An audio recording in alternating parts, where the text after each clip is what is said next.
श्री अकाल गुरबर अकाल देग तेग फतेह गुरु पंथ रखाल से जी दिनाद चढ़दी कला रखो जी महाराज।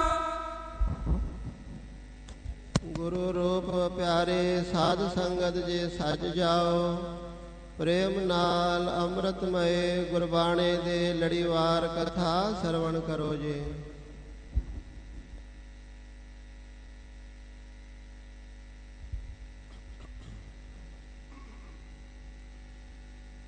सतनाम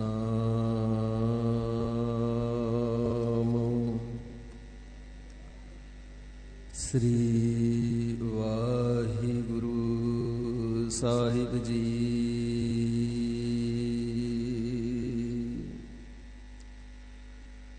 एक ओंकार सतनाम करता पुरखो निरभओ निर्वैर अकाल मूरत अजूनी सैभं गुर प्रसाद जप आद साचु जुगाद साचु है भी साचु नानक होसी भी साचु।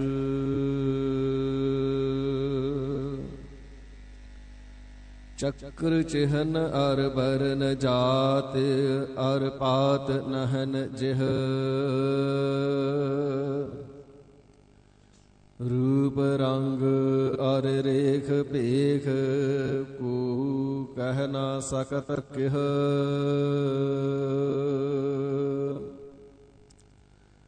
अचल मूरत अनभव प्रकाश अमितोज कहजै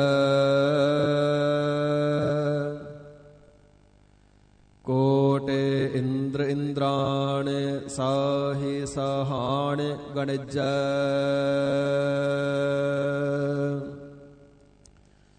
त्रिभुवन महीप सुर नर असुर नेत नेत बन तृण कहत त्वै सर्ब नाम कथ कवन कर्म नाम बरनत सुमत। दंडौत बंदन अनक बार सर्व कला समरथ डोलन ते राखो प्रभु नानक दे कर हाथ।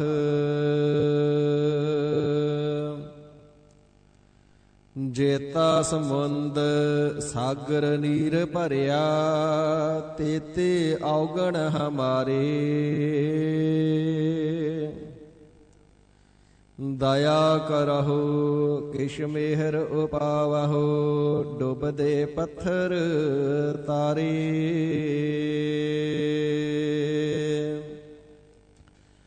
जियड़ा अगन बराबर तपै पीतर वग काती प्रणवत नानक हुक्म पछाण सुख होवै दिन राती।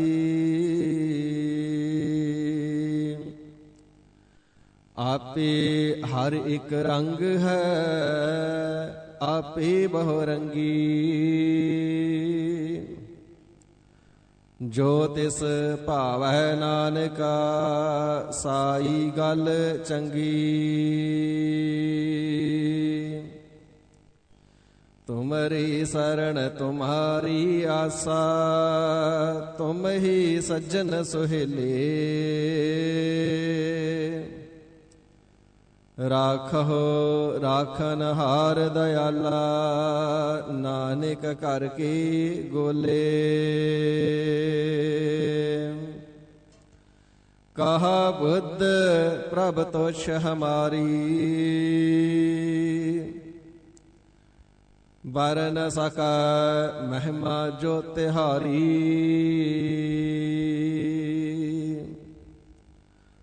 हम ना सकत कर सिफत तुम्हारी,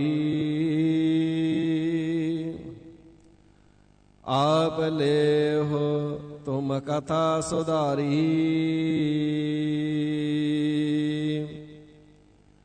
मूक उच्चर शास्त्र खट, पिंग गिरन चढ़ जाए।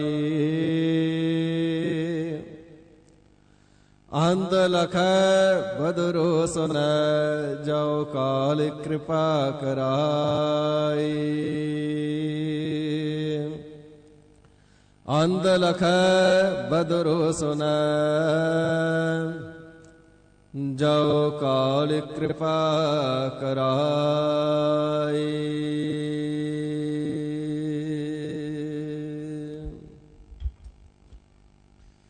सतनाम श्री वाहिगुरु जी। गौड़ी महला तीजा। माया सर सबल वर्त जियो, क्यों कर दुतर तरिया जाए। राम नाम कर बहुथा जियो, शब्द खेवट बिच पाए। माया सर सबल वर्त जियो, क्यों कर दुतर तरिया जाए। राम नाम कर बहुथा जियो,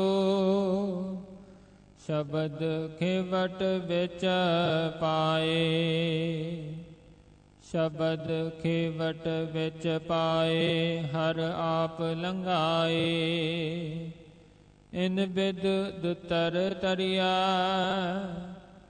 गुरमुख भगत प्राप्त होवै।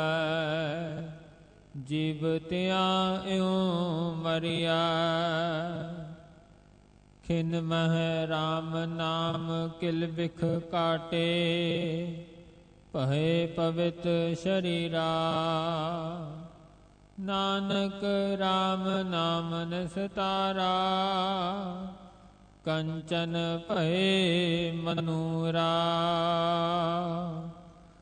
खिन मह राम नाम किल बिख काटे। पहे पवित शरीरा, नानक राम नाम निस्तारा। कंचन पहे मनूरा। वाहिगुरु जी का खालसा, वाहिगुरु जी की फतेह। परम सन्मानयोग गुरु गरीब निवाज, वालिए कुल आलम नूरे कायनात, चोजी प्रीतम। कलगीधर दशमेश पिता, नीले दे शाह असवार। शमशेर बहादुर, तख्तां वाले, ताजां वाले, फौजां वाले, बाजां वाले। बादशाह दरवेश गुरु गोबिंद सिंह ਸਾਹਿਬੇ ਕਮਾਲ ਸ੍ਰੀ ਗੁਰੂ ਗੋਬਿੰਦ ਸਿੰਘ ਸਾਹਿਬ ਸੱਚੇ ਪਾਤਸ਼ਾਹ ਮਹਾਰਾਜ ਸਾਹਿਬ ਜੀ ਸਰਬਤ ਜੀਵਾਂ ਦੇ ਉੱਪਰ ਕਿਰਪਾਲਤਾ ਬਖਸ਼ਿਸ਼ ਕਰਕੇ ਮਿਹਰ ਕਰਦਿਆਂ ਹੋਇਆਂ ਆਪਣੇ ਪਾਵਨ ਸਤਜੁਗੀ ਤਪ ਅਸਥਾਨ ਤਖਤ ਸੱਚਖੰਡ ਸ੍ਰੀ ਹਜ਼ੂਰ ਸ੍ਰੀ ਅਬਚਲ ਨਗਰ ਸਾਹਿਬ ਜੀ ਵਿਖੇ ਦਸਾਂ ਪਾਤਸ਼ਾਹੀਆਂ ਜੀ ਦੇ ਪਾਵਨ ਆਤਮਿਕ ਸਰੂਪ ਸ੍ਰੀ ਗੁਰੂ ਗ੍ਰੰਥ ਸਾਹਿਬ ਸੱਚੇ ਪਾਤਸ਼ਾਹ ਮਹਾਰਾਜ ਸਾਹਿਬ ਜੀ ਦੀ ਪਾਕ ਮੁਕੱਦਸ ਗੋਦ ਦੀਆਂ ਹਾਜ਼ਰੀਆਂ ਬਖਸ਼ਿਸ਼ ਕਰਕੇ ਸਰਬਤ ਜੀਵਾਂ ਨੂੰ ਨਿਹਾਲ ਕਿਰਤਾਰਥ ਕਰ ਰਹੇ ਨੇ। ਵੱਡਿਆਂ ਭਾਗਾਂ ਵਾਲਿਆਂ ਨੇ ਸਮੇਂ ਅਨੁਸਾਰ ਗੁਰੂ ਕੇ ਚਰਨਾਂ ਵਿਖੇ ਆ ਕਰਕੇ ਸੱਜ ਕਰਕੇ ਹਾਜ਼ਰੀਆਂ ਭਰ ਕੇ ਪਾਵਨ ਅੰਮ੍ਰਿਤ ਸਵਰੂਪ ਗੁਰਬਾਣੀ ਨੂੰ ਪੜ੍ਹ ਸਰਵਣ ਅਤੇ ਗਾਇਨ ਕਰਕੇ ਆਤਮ ਆਨੰਦ ਨੂੰ ਮਾਣਿਆ ਹੈ, ਲਾਹੇ ਪ੍ਰਾਪਤ ਕੀਤੇ ਨੇ। ਸਾਧ ਸੰਗਤ ਜੀਓ, ਵਕਤ ਹੈ ਕਲਗੀਧਰ ਸੱਚੇ ਪਾਤਸ਼ਾਹ ਮਹਾਰਾਜ ਸਾਹਿਬ ਜੀ ਦੇ ਸੱਚਖੰਡ ਦਰਬਾਰ ਦੀ ਨਿਤ ਦੀ ਮਰਿਆਦਾ ਦੇ ਅਨੁਸਾਰ ਸ੍ਰੀ ਗੁਰੂ ਗ੍ਰੰਥ ਸਾਹਿਬ ਸੱਚੇ ਪਾਤਸ਼ਾਹ ਮਹਾਰਾਜ ਸਾਹਿਬ ਜੀ ਦੀ ਪਾਵਨ ਅੰਮ੍ਰਿਤਮਈ ਗੁਰਬਾਣੀ ਦੀ ਚੱਲ ਰਹੀ ਲੜੀਵਾਰ ਕਥਾ ਵਿਚਾਰ ਨੂੰ ਸਰਵਣ ਕਰਨੇ ਦਾ। ਸਾਧ ਸੰਗਤ ਜੀਓ, ਅੱਜ ਦਾ ਦਿਨ ਕੌਮੀ ਜਥੇਦਾਰ ਤਖਤ ਸਾਹਿਬ ਦੇ ਜਥੇਦਾਰ ਸਿੰਘ ਸਾਹਿਬ ਸ਼੍ਰੀਮਾਨ ਸੰਤ ਬਾਬਾ ਕੁਲਵੰਤ ਸਿੰਘ ਸਾਹਿਬ ਜੀ ਦੇ ਸੇਵਾ ਪ੍ਰਾਰੰਭ ਕਰਨੇ ਦਾ ਦਿਨ ਵੀ ਹੈ।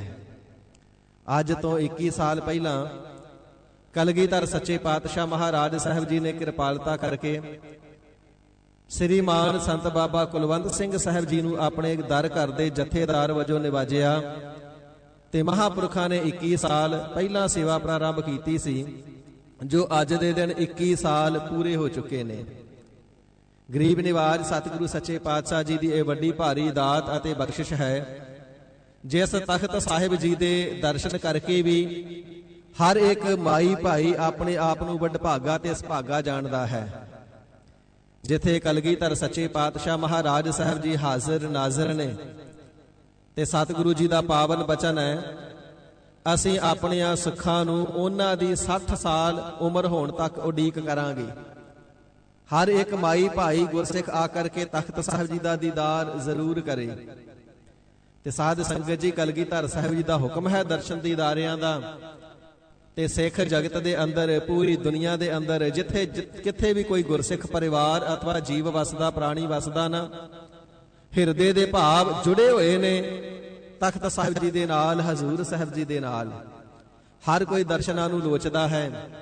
ਸਾਧ ਸੰਗਤ ਜੀ, ਇਹ ਐਸਾ ਪਾਵਨ ਅਸਥਾਨ ਹੈ, ਇੱਥੇ ਚਾਹੇ ਕੋਈ ਨਾਮ ਦਾ ਰਸੀਆ ਆਇਆ ਹੈ, ਸਧਾਰਨ ਗੁਰਸਿੱਖ ਆਇਆ ਹੈ, ਜਾਂ ਜਿਨ੍ਹਾਂ ਨੇ ਗੁਰਸਿੱਖੀ ਨੂੰ ਧਾਰਨ ਨਹੀਂ ਵੀ ਕੀਤਾ, ਕੋਈ ਸਹਿਜਧਾਰੀ ਵੀ ਆਇਆ, ਉਹਨਾਂ ਨੇ ਵੀ ਇੱਥੇ ਆ ਕਰਕੇ ਇਹ ਬਚਨ ਆਖੇ, ਇੱਥੇ ਆ ਕਰਕੇ ਦਿਲ ਬੜਾ ਲੱਗਦਾ ਹੈ, ਵਾਪਸ ਜਾਣ ਨੂੰ ਜੀ ਨਹੀਂ ਕਰਦਾ। ਕਲਗੀਧਰ ਸੱਚੇ ਪਾਤਸ਼ਾਹ ਮਹਾਰਾਜ ਸਾਹਿਬ ਜੀ ਦੀ ਐਸੀ ਰਹਿਮਤ ਵਰਤਦੀ ਹੈ, ਜਿਹੜਾ ਆ ਜਾਂਦਾ ਨਾ ਸਾਧ ਸੰਗਤ ਜੀ, ਇੱਕ ਵਾਰ ਕੀਤਾ ਦੀਦਾਰ ਵੀ ਜ਼ਿੰਦਗੀ ਦੇ ਵਿੱਚ ਕਦੇ ਭੁੱਲ ਨਹੀਂ ਸਕਦਾ, ਵਿਸਾਰ ਨਹੀਂ ਸਕਦਾ। ਐਸਾ ਵੱਡਾ ਭਾਰੀ ਸਭਨਾਂ ਦੇ ਹਿਰਦਿਆਂ ਨੂੰ ਖਿੱਚ ਪਾਉਣ ਵਾਲਾ, ਗੁਰਚਰਨਾਂ ਦੇ ਨਾਲ ਜੋੜਨ ਵਾਲਾ ਪਾਵਨ ਅਸਥਾਨ ਕਲਗੀਧਰ ਸੱਚੇ ਪਾਤਸ਼ਾਹ ਜੀ ਦਾ ਸੱਚਖੰਡ ਦਰਬਾਰ, ਕਲਗੀਧਰ ਸਾਹਿਬ ਜੀ ਨੇ ਕਿਰਪਾਲਤਾ ਕਰਕੇ ਸੇਵਾ ਬਖਸ਼ੀ ਹੈ। ਮਹਾਰਾਜ ਸੱਚੇ ਪਾਤਸ਼ਾਹ ਜੀ ਦੀ ਪਾਵਨ ਗੁਰਬਾਣੀ ਦੇ ਅਨੁਸਾਰ ਜਦੋਂ ਨਾਮ ਰਸੀਆਂ ਦੀ ਬਾਤ ਆਉਂਦੀ ਹੈ ਨਾ, ਤੇ ਹਜ਼ੂਰ ਜੀ ਫਰਮਾਵਣਾ ਕਰਦੇ ਨੇ, ਕੋਟਨ ਮਹਿ ਨਾਨਕ ਕੋ ਨਾਰਾਇਣ ਜਿਹ ਚੀਤ। ਕਰੋੜਾਂ ਦੇ ਵਿੱਚੋਂ ਕੋਈ ਇੱਕ ਹੁੰਦਾ ਹੈ ਜਿਸ ਦੇ ਹਿਰਦੇ ਦੇ ਵਿੱਚ ਹਰ ਵੇਲੇ ਨਾਰਾਇਣ ਜੀ ਦਾ ਨਾਮ ਹੁੰਦਾ ਹੈ, ਹਿਰਦੇ ਦੇ ਅੰਦਰ ਸਿਮਰਨ ਚੱਲਦਾ ਹੈ। ਇਸੇ ਪ੍ਰਕਾਰ ਹਜ਼ੂਰ ਫਰਮਾਵਣਾ ਕਰਦੇ ਨੇ, ਨਾਮ ਦਾ ਰਸੀਆ ਤੇ ਕੋਈ ਇੱਕ ਅੱਧਾ ਹੀ ਹੁੰਦਾ ਹੈ, ਬਾਕੀ ਜਿਹੜੀ ਬਹੁਤੀ ਸ੍ਰਿਸ਼ਟੀ ਹੈ ਨਾ, ਉਹ ਮਾਇਆ ਦੇ ਮੂੰਹ ਵਿੱਚ ਲੱਗ ਕਰਕੇ ਖੁਆਰ ਹੋਈ ਏ। ਤੇ ਸਾਧ ਸੰਗਤ ਜੀ, ਇਹ ਏਡੀ ਵੱਡੀ ਭਾਰੀ ਸੇਵਾ ਹੈ ਕਿ ਜਿਹੜਾ ਤਖਤ ਸਾਹਿਬ ਦਾ ਜਥੇਦਾਰ ਹੈ, ਸਤਿਗੁਰਾਂ ਦੇ ਸਿੰਘਾਸਨ ਦੀ ਸੇਵਾ ਉਹੀਓ ਕਰ ਸਕਦਾ, ਕੋਈ ਹੋਰ ਨਹੀਂ। ਤੇ ਸਾਧ ਸੰਗਤ ਜੀ, ਅੱਜ ਦੇ ਸਮੇਂ ਦੇ ਅਨੁਸਾਰ ਭਾਰਤ ਵਰਸ਼ ਦੀ ਜਿਹੜੀ ਆਬਾਦੀ ਹੈ ਨਾ, ਕੁਝ ਅੰਕੜਿਆਂ ਦੇ ਮੁਤਾਬਕ 135 ਕਰੋੜ ਜਾਂ 140 ਕਰੋੜ ਕਹੀ ਜਾਂਦੀ ਹੈ। ਇਤਨੀ ਵੱਡੀ ਭਾਰਤ ਵਰਸ਼ ਦੀ ਆਬਾਦੀ, ਤੇ ਜੇ ਕੁੱਲ ਸੰਸਾਰ ਦੀ ਆਬਾਦੀ ਦੀ ਗੱਲ ਕਰਨਾ ਕਰੀਏ ਫਿਰ ਤੇ ਅਰਬਾਂ ਵਿੱਚ ਹੋਵੇਗੀ। ਇੰਨੀ ਵੱਡੀ ਆਬਾਦੀ ਦੇ ਵਿੱਚੋਂ ਕਲਗੀਧਰ ਸੱਚੇ ਪਾਤਸ਼ਾਹ ਮਹਾਰਾਜ ਸਾਹਿਬ ਜੀ ਦੇ ਸੱਚਖੰਡ ਦਰਬਾਰ ਦੀ, ਤਖਤ ਸਾਹਿਬ ਜੀ ਦੀ ਕਹਿ ਲਈਏ ਸਿੰਘਾਸਨ ਦੀ ਸੇਵਾ ਕਰਨੇ ਦਾ ਸੁਭਾਗ ਇੰਨੇ ਕਰੋੜਾਂ ਦੇ ਵਿੱਚੋਂ ਕੇਵਲ ਤਾਂ ਕੇਵਲ ਮੌਜੂਦਾ ਸਮੇਂ ਦੇ ਅੰਦਰ ਸਿੰਘ ਸਾਹਿਬ ਬਾਬਾ ਕੁਲਵੰਤ ਸਿੰਘ ਸਾਹਿਬ ਜੀ ਨੂੰ ਪ੍ਰਾਪਤ ਹੈ। ਇਹ ਕਲਗੀਧਰ ਸਾਹਿਬ ਜੀ ਦੀ ਬਖਸ਼ਿਸ਼ ਹੈ। 1 ਕਰੋੜ ਨਹੀਂ, ਕਈ ਕਰੋੜਾਂ ਚੋਂ, ਅਰਬਾਂ ਚੋਂ ਮਹਾਰਾਜ ਸਾਹਿਬ ਜੀ ਨੇ ਆਪ ਨਿਵਾਜਣਾ ਕੀਤਾ ਹੈ। ਇਸੇ ਪ੍ਰਕਾਰ ਸਾਧ ਸੰਗਤ ਜੀਓ, ਜੋ ਕਿ ਯੂਕੇ ਸਿੱਖ ਗਰੁੱਪ ਵੱਲੋਂ ਸਰਵੇਖਣ ਕੀਤਾ ਜਾਂਦਾ ਹੈ, ਸਾਰੀ ਸਿੱਖ ਕੌਮ ਦੇ ਅੰਦਰ ਮਾਇਨਾਜ਼ ਹਸਤੀਆਂ ਕਿਹੜੀਆਂ ਨੇ, ਸਤਿਕਾਰਯੋਗ ਸ਼ਖਸੀਅਤਾਂ ਕਿਹੜੀਆਂ ਨੇ, ਜਿਹੜੀਆਂ ਸ਼ਖਸੀਅਤਾਂ ਸਤਿਕਾਰਯੋਗ ਨੇ, ਸੰਤ ਨੇ, ਭਗਤ ਨੇ, ਮਹਾਂਪੁਰਖ ਨੇ, ਨਾਮ ਰਸੀਏ ਨੇ, ਸੇਵਾ ਸਿਮਰਨ ਦੇ ਪੁੰਜ ਨੇ, ਆਪ ਬਾਣੀ ਪੜ੍ਹਦੇ ਨੇ, ਦੂਜਿਆਂ ਨੂੰ ਪੜ੍ਹਾਉਂਦੇ ਨੇ, ਆਪ ਜੁੜੇ ਹੋਏ ਨੇ, ਦੂਜਿਆਂ ਨੂੰ ਜੋੜਦੇ ਨੇ, ਜਿਨ੍ਹਾਂ ਨੇ ਸੰਸਾਰ ਦਾ ਆ ਕਰਕੇ ਬਹੁਤਾ ਭਲਾ ਕੀਤਾ, ਪਰ ਉਪਕਾਰ ਕੀਤਾ। ਪੂਰੀ ਸਿੱਖ ਕੌਮ ਦੇ ਵਿੱਚੋਂ 100 ਮਹਾਂਪੁਰਖਾਂ ਦੀ ਚੋਣ ਕੀਤੀ ਗਈ ਕਿ ਇਹ ਜਿਹੜੇ 100 ਮਹਾਂਪੁਰਖ ਨੇ, ਇਹ ਕੌਮ ਦੇ ਵਿੱਚੋਂ ਸਿਰ ਕੱਢ ਤੇ ਸਰਬਤ ਦਾ ਭਲਾ ਕਰਨੇ ਵਾਲੇ ਮਹਾਂਪੁਰਸ਼ ਨੇ। ਫਿਰ ਉਹਨਾਂ 100 ਨੂੰ ਜਦੋਂ ਕਰਮਵਾਰ ਦੇਖਿਆ ਜਾਂਦਾ ਹੈ, ਸਭ ਤੋਂ ਵੱਡੀ ਸੇਵਾ ਕਿਸ ਦੀ ਏ? ਤੇ ਸਾਧ ਸੰਗਤ ਜੀ, ਸਿੱਖ ਪੂਰੀ ਸਿੱਖ ਕੌਮ ਦੇ ਵਿੱਚੋਂ ਚੁਣੀਦਾ ਸਰਬ ਉੱਚ ਅਥਵਾ ਉੱਚਤਮ 100 ਹਸਤੀਆਂ ਦੇ ਵਿੱਚੋਂ ਪਹਿਲੇ ਨੰਬਰ ਤੇ ਨੇ ਸੰਤ ਬਾਬਾ ਕੁਲਵੰਤ ਸਿੰਘ ਜੀ ਮਹਾਂਪੁਰਖ 2014 ਤੋਂ ਲੈ ਕਰਕੇ 2014 ਤੋਂ ਅੱਜ ਤੱਕ ਸਾਧ ਸੰਗਤ ਜੀ 8 ਸਾਲ ਬਣਦੇ ਨੇ। 8 ਸਾਲਾਂ ਤੋਂ ਮਹਾਂਪੁਰਖ ਸਿੱਖ ਕੌਮ ਦੀਆਂ 100 ਚੁਣਿੰਦਾ ਸ਼ਖਸੀਅਤਾਂ ਦੇ ਵਿੱਚੋਂ ਵੀ ਪਹਿਲੇ ਨੰਬਰ ਤੇ ਨੇ। ਕਲਗੀਧਰ ਸਾਹਿਬ ਸੱਚੇ ਪਾਤਸ਼ਾਹ ਜੀ ਨੇ ਵੱਡੀ ਭਾਰੀ ਕਿਰਪਾਲਤਾ ਕੀਤੀ ਏ, ਬੇਅੰਤ ਦਾਤਾਂ ਬਖਸ਼ਿਸ਼ ਕਰਨਾ ਕੀਤੀਆਂ ਨੇ, ਜਿੱਥੇ ਮਹਾਂਪੁਰਖਾਂ ਦਾ ਆਪ ਜਿਹੜਾ ਜੀਵਨ ਹੈ ਸੇਵਾ ਦੇ ਨਾਲ ਭਰਪੂਰ ਹੈ। ਮਹਾਂਪੁਰਖ ਆਪ ਨਾਮ ਦੇ ਰਸੀਏ ਨੇ, ਬੇਅੰਤਾਂ ਨੂੰ ਨਾਮ ਜਪਾਉਂਦੇ ਨੇ। ਜੇ ਮਨ ਵਿੱਚ ਸ਼ੰਕਾ ਆਵੇ ਜੀ ਜਪਾਉਂਦੇ ਕਦੋਂ ਨੇ, ਮਹਾਂਪੁਰਖ ਤੇ ਆਪ ਜਪਦੇ ਨੇ ਤੇ ਸੇਵਾ ਵਿੱਚ ਲੀਨ ਰਹਿੰਦੇ ਨੇ। ਤੇ ਸਾਧ ਸੰਗਤ ਜੀ ਜਦੋਂ ਸੰਗਤਾਂ ਨੂੰ ਦਰਸ਼ਨ ਦੇਣ ਅਥਵਾ ਪ੍ਰਾਪਤ ਕਰਨ ਵਾਸਤੇ ਬੈਠਦੇ ਨੇ ਨਾ ਸਤਿਗੁਰੂ ਸਾਹਿਬ ਜੀ ਦੀ ਹਜ਼ੂਰੀ ਅੰਦਰ, ਸ਼ਾਮ ਦੇ ਸੋਦਰ ਸ੍ਰੀ ਰਹਿਰਾਸ ਸਾਹਿਬ ਜੀ ਦੀ ਇਸੇ ਪ੍ਰਕਾਰ ਸਮਾਪਤੀ ਤੋਂ ਉਪਰੰਤ ਆਰਤੀ ਤੋਂ ਉਪਰੰਤ ਦੀਵਾਨ ਦੀ ਸਮਾਪਤੀ ਤੋਂ ਉਪਰੰਤ ਤੇ ਸਾਧ ਸੰਗਤ ਜੀ ਕਿਤੇ 5-7 ਮਿੰਟ 10 ਮਿੰਟ ਕੋਲ ਬੈਠ ਕੇ ਖੜੇ ਹੋ ਕਰਕੇ ਦੇਖੋ ਕਿੰਨਿਆਂ ਨੂੰ ਕਿੰਨਾ ਸਿਮਰਨ ਕਰਨੇ ਦੀ ਮਹਾਂਪੁਰਖ ਬਚਨ ਕਰਕੇ ਤੇ ਉਹਨਾਂ ਨੂੰ ਸੁਰਤ ਜੋੜਨਾ ਕਰਦੇ ਨੇ। ਭਾਈ ਤੁਸਾਂ ਨੇ ਇੰਨਾ ਨਾਮ ਜਪਣਾ, ਕਿੰਨੀ ਬਖਸ਼ਿਸ਼ ਕਰ ਦਿੰਦੇ ਨੇ। ਕਿਸੇ ਨੂੰ ਜਪਜੀ ਸਾਹਿਬ ਦੇ ਪਾਠ, ਕਿਸੇ ਨੂੰ ਮੂਲ ਮੰਤਰ ਦੇ ਪਾਠ, ਜਿਹੋ ਕਿਸੇ ਦੀ ਭਾਵਨਾ ਜਾਂ ਮੰਗਾ ਜਾਂ ਜਿਹੋ ਜੀ ਬਾਣੀ ਪੜ ਸਕਦਾ ਹੈ। ਇਸੇ ਪ੍ਰਕਾਰ ਅਕਸਰ ਇਹ ਬਚਨ ਸੁਣਿਆ ਜਾਂਦਾ ਹੈ, ਜਿਹੜੇ ਕਹਿ ਦਿੰਦੇ ਨੇ ਜੀ ਨਿਤਨੇਮ ਨਹੀਂ ਕਰਦੇ ਤੇ ਮਹਾਂਪੁਰਸ਼ ਪੁੱਛਦੇ ਨੇ ਭਾਈ ਨਿਤਨੇਮ ਕਰਦਾ ਜੀ? ਕਦੇ ਕਰ ਲੈਣਾ ਤੇ ਮਹਾਂਪੁਰਖ ਕਹਿੰਦੇ ਭਾਈ ਕਦੇ ਨਹੀਂ, ਰੋਜ਼ ਕਰਨਾ ਹੈ। ਤੇ ਨਾਲ ਇੱਕ ਬਚਨ ਬੜੀ ਪ੍ਰਪਕਤਾ ਦੇ ਨਾਲ ਕਹਿੰਦੇ ਨੇ, ਜਿਸ ਦਿਨ ਨਿਤਨੇਮ ਨਹੀਂ ਨਾ ਕੀਤਾ ਉਸ ਦਿਨ ਫਿਰ ਭੋਜਨ ਵੀ ਨਹੀਂ ਛਕਣਾ, ਪ੍ਰਸ਼ਾਦਾ ਵੀ ਨਹੀਂ ਛਕਣਾ। ਨਿਤਨੇਮ ਕਰਨਾ ਤਾਂ ਪ੍ਰਸ਼ਾਦਾ ਛਕਣਾ, ਜੇ ਨਿਤਨੇਮ ਨਹੀਂ ਕੀਤਾ ਤੇ ਫਿਰ ਪ੍ਰਸ਼ਾਦਾ ਵੀ ਨਹੀਂ ਛਕਣਾ। ਇਸ ਪ੍ਰਕਾਰ ਇਹ ਗੁਰਸਿੱਖੀ ਦਾ ਅਸੂਲ ਵੀ ਹੈ ਨਾ, ਪਹਿਲਾਂ ਨਿਤਨੇਮ ਕਰਨਾ ਤੇ ਫਿਰ ਪ੍ਰਸ਼ਾਦਾ ਭੋਜਨ ਛਕਣਾ। ਤੇ ਮਹਾਂਪੁਰਖ ਇਸ ਪ੍ਰਕਾਰ ਕਿੰਨਿਆਂ ਨੂੰ ਹੀ ਸੁਭਾਵਕ ਹਰ ਰੋਜ਼ ਹੀ ਨਿਤਨੇਮ ਦੀ ਪ੍ਰਪਕਤਾ ਦੇ ਨਾਲ ਜੋੜ ਕਰਕੇ ਤੇ ਸਤਿਗੁਰੂ ਜੀ ਦੇ ਬਚਨਾਂ ਦੇ ਉਪਰੰਤ ਬਚਨਾਂ ਦੇ ਅਨੁਸਾਰ ਉਪਰੰਤ ਪ੍ਰਸ਼ਾਦਾ ਛਕਣੇ ਦੀ ਹਦਾਇਤ ਕਰਦੇ ਨੇ। ਇਸ ਪ੍ਰਕਾਰ ਜਿਹੜੇ ਆਪ ਜੁੜੇ ਹੋਏ ਨੇ ਪਿਆਰਿਓ, ਦੂਸਰਿਆਂ ਨੂੰ ਵੀ ਉਹੀ ਜੋੜ ਸਕਦੇ ਨੇ। ਜਿਹੜਾ ਆਪ ਨਹੀਂ ਜੁੜਿਆ ਕਿਸੇ ਦੇ ਨਾਲ, ਕਿਸੇ ਦੂਸਰੇ ਨੂੰ ਕਿਵੇਂ ਜੋੜ ਦੇਵੇਗਾ? ਇਸੇ ਪ੍ਰਕਾਰ ਸਮੇਂ ਦੇ ਅਨੁਸਾਰ ਥੋੜਾ ਸਮਾਂ ਪਹਿਲਾਂ ਮਹਾਂਪੁਰਖਾਂ ਦੇ ਸਰੀਰ ਦੇ ਉੱਪਰ ਕਸ਼ਟ ਆਇਆ। ਸਾਧ ਸੰਗਤ ਜੀ ਆਪ ਸਭ ਸੰਗਤਾਂ ਨੂੰ ਪਤਾ ਹੈ, ਸਰੀਰ ਦੇ ਉੱਪਰ ਕਸ਼ਟ ਆਇਆ, ਪਰ ਸੰਗਤਾਂ ਦਾ ਪਿਆਰ ਦੇਖੋ। ਕਿਹੜਾ ਉਹ ਸ਼ਹਿਰ ਹੈ, ਕਿਹੜਾ ਉਹ ਜ਼ਿਲ੍ਹਾ ਹੈ ਤੇ ਕਿਹੜਾ ਉਹ ਦੇਸ਼ ਹੈ ਜਿੱਥੇ ਮਹਾਂਪੁਰਖਾਂ ਦੀ ਚੜ੍ਹਦੀ ਕਲਾ ਵਾਸਤੇ ਗੁਰੂ ਘਰਾਂ ਦੇ ਵਿੱਚ ਅਰਦਾਸਾਂ ਤੇ ਸ੍ਰੀ ਅਖੰਡ ਪਾਠ ਸਾਹਿਬ ਨਹੀਂ ਹੋਏ। ਬੇਅੰਤ ਗੁਰਸਿੱਖਾਂ ਨੇ ਰਾਤ ਦਿਨ ਇੱਕ ਕਰ ਦਿੱਤਾ, ਗੁਰਬਾਣੀ ਪੜ੍ਹੀ, ਕਿਸੇ ਨੇ ਜਪਜੀ ਸਾਹਿਬ ਜੀ ਦੇ ਪਾਠ, ਕਿਸੇ ਨੇ ਸ੍ਰੀ ਸੁਖਮਨੀ ਸਾਹਿਬ ਜੀ ਦੇ ਪਾਠ ਕੀਤੇ, ਕਿਸੇ ਨੇ ਸ੍ਰੀ ਅਖੰਡ ਪਾਠ ਸਾਹਿਬ ਕਰਵਾਏ।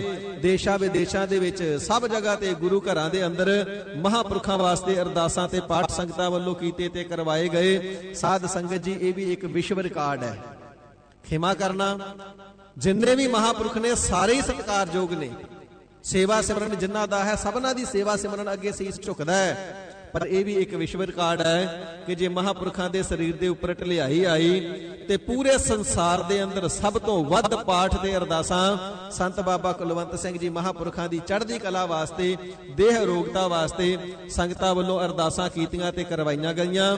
ਪਾਠ ਕੀਤੇ ਤੇ ਕਰਵਾਏ ਗਏ, ਸ੍ਰੀ ਅਖੰਡ ਪਾਠ ਸਾਹਿਬ ਸਹਿਜ ਪਾਠ ਕੀਤੇ ਤੇ ਕਰਵਾਏ ਗਏ। ਇਹ ਵੀ ਇੱਕ ਵਿਸ਼ਵ ਰਿਕਾਰਡ ਹੈ। ਇਹ ਮਹਾਂਪੁਰਖਾਂ ਦੇ ਪਿਆਰ ਦੇ ਸਦਕਾ ਜੋ ਆਪ ਜੀ ਸੰਗਤਾਂ ਦੇ ਨਾਲ ਕਰਦੇ ਨੇ, ਜੋ ਗੁਰਬਾਣੀ ਦੇ ਨਾਲ ਕਰਦੇ ਨੇ, ਜੋ ਗੁਰਚਰਨਾਂ ਦੇ ਨਾਲ ਕਰਦੇ ਨੇ, ਜੋ ਪਿਆਰ ਦੇ ਨਾਲ ਸੇਵਾ ਕਰਦੇ ਨੇ, ਬੰਦਗੀ ਕਰਦੇ ਨੇ, ਇਸੇ ਪ੍ਰਕਾਰ ਸੰਗਤਾਂ ਨੂੰ ਜੀਵਾਂ ਨੂੰ ਨਾਮ ਬਾਣੀ ਦੇ ਨਾਲ ਜੋੜਦੇ ਨੇ। ਇਸ ਪਿਆਰ ਦਾ ਸਦਕਾ ਹੈ ਕਿ ਵਿਸ਼ਵ ਭਰ ਦੀਆਂ ਸੰਗਤਾਂ ਮਹਾਂਪੁਰਖਾਂ ਨੂੰ ਪਿਆਰ ਕਰਦੀਆਂ ਨੇ। ਇਹ ਗੁਰੂ ਸਾਹਿਬ ਜੀ ਦੀ ਵੱਡੀ ਭਾਰੀ ਦਾਤ ਹੈ। ਹਜ਼ੂਰ ਫਰਮਾਉਂਦੇ ਨੇ ਨਾ, ਜੋ ਹਰ ਕਾ ਪਿਆਰਾ ਸੋ ਸਭਨਾ ਕਾ ਪਿਆਰਾ। ਸਭਨਾਂ ਨੇ ਮਹਾਂਪੁਰਖਾਂ ਦੇ ਨਾਲ ਇਤਨਾ ਪਿਆਰ ਕੀਤਾ ਹੈ। ਇਸ ਗੱਲ ਦਾ ਸਬੂਤ ਹੈ ਕਿ ਮਹਾਂਪੁਰਖ ਹਰੀ ਪਰਮਾਤਮਾ ਜੀ ਦੇ ਪਿਆਰੇ ਨੇ, ਸ੍ਰੀ ਗੁਰੂ ਕਲਗੀਧਰ ਸੱਚੇ ਪਾਤਸ਼ਾਹ ਮਹਾਰਾਜ ਸਾਹਿਬ ਜੀ ਦੇ ਪਿਆਰੇ ਨੇ। ਤਾਂ ਹੀ ਤੇ ਹਰ ਕਿਸੇ ਨੇ ਮਹਾਂਪੁਰਖਾਂ ਦੇ ਨਾਲ ਪਿਆਰ ਕੀਤਾ ਨਾ। ਹਜ਼ੂਰ ਇਸੇ ਪ੍ਰਕਾਰ ਪ੍ਰਵਚਨ ਫਰਮਾਉਂਦੇ ਨੇ, ਸਤਿਗੁਰ ਸੇਵਹਿ ਸੇ ਮਹਾਂਪੁਰਖ ਸੰਸਾਰੇ। ਕਈਆਂ ਨੂੰ ਮਹਾਂਪੁਰਖ ਸ਼ਬਦ ਤੋਂ ਬੜੀ ਅਲਰਜੀ ਹੁੰਦੀ ਹੈ, ਬੜੇ ਚਿੜਦੇ ਨੇ।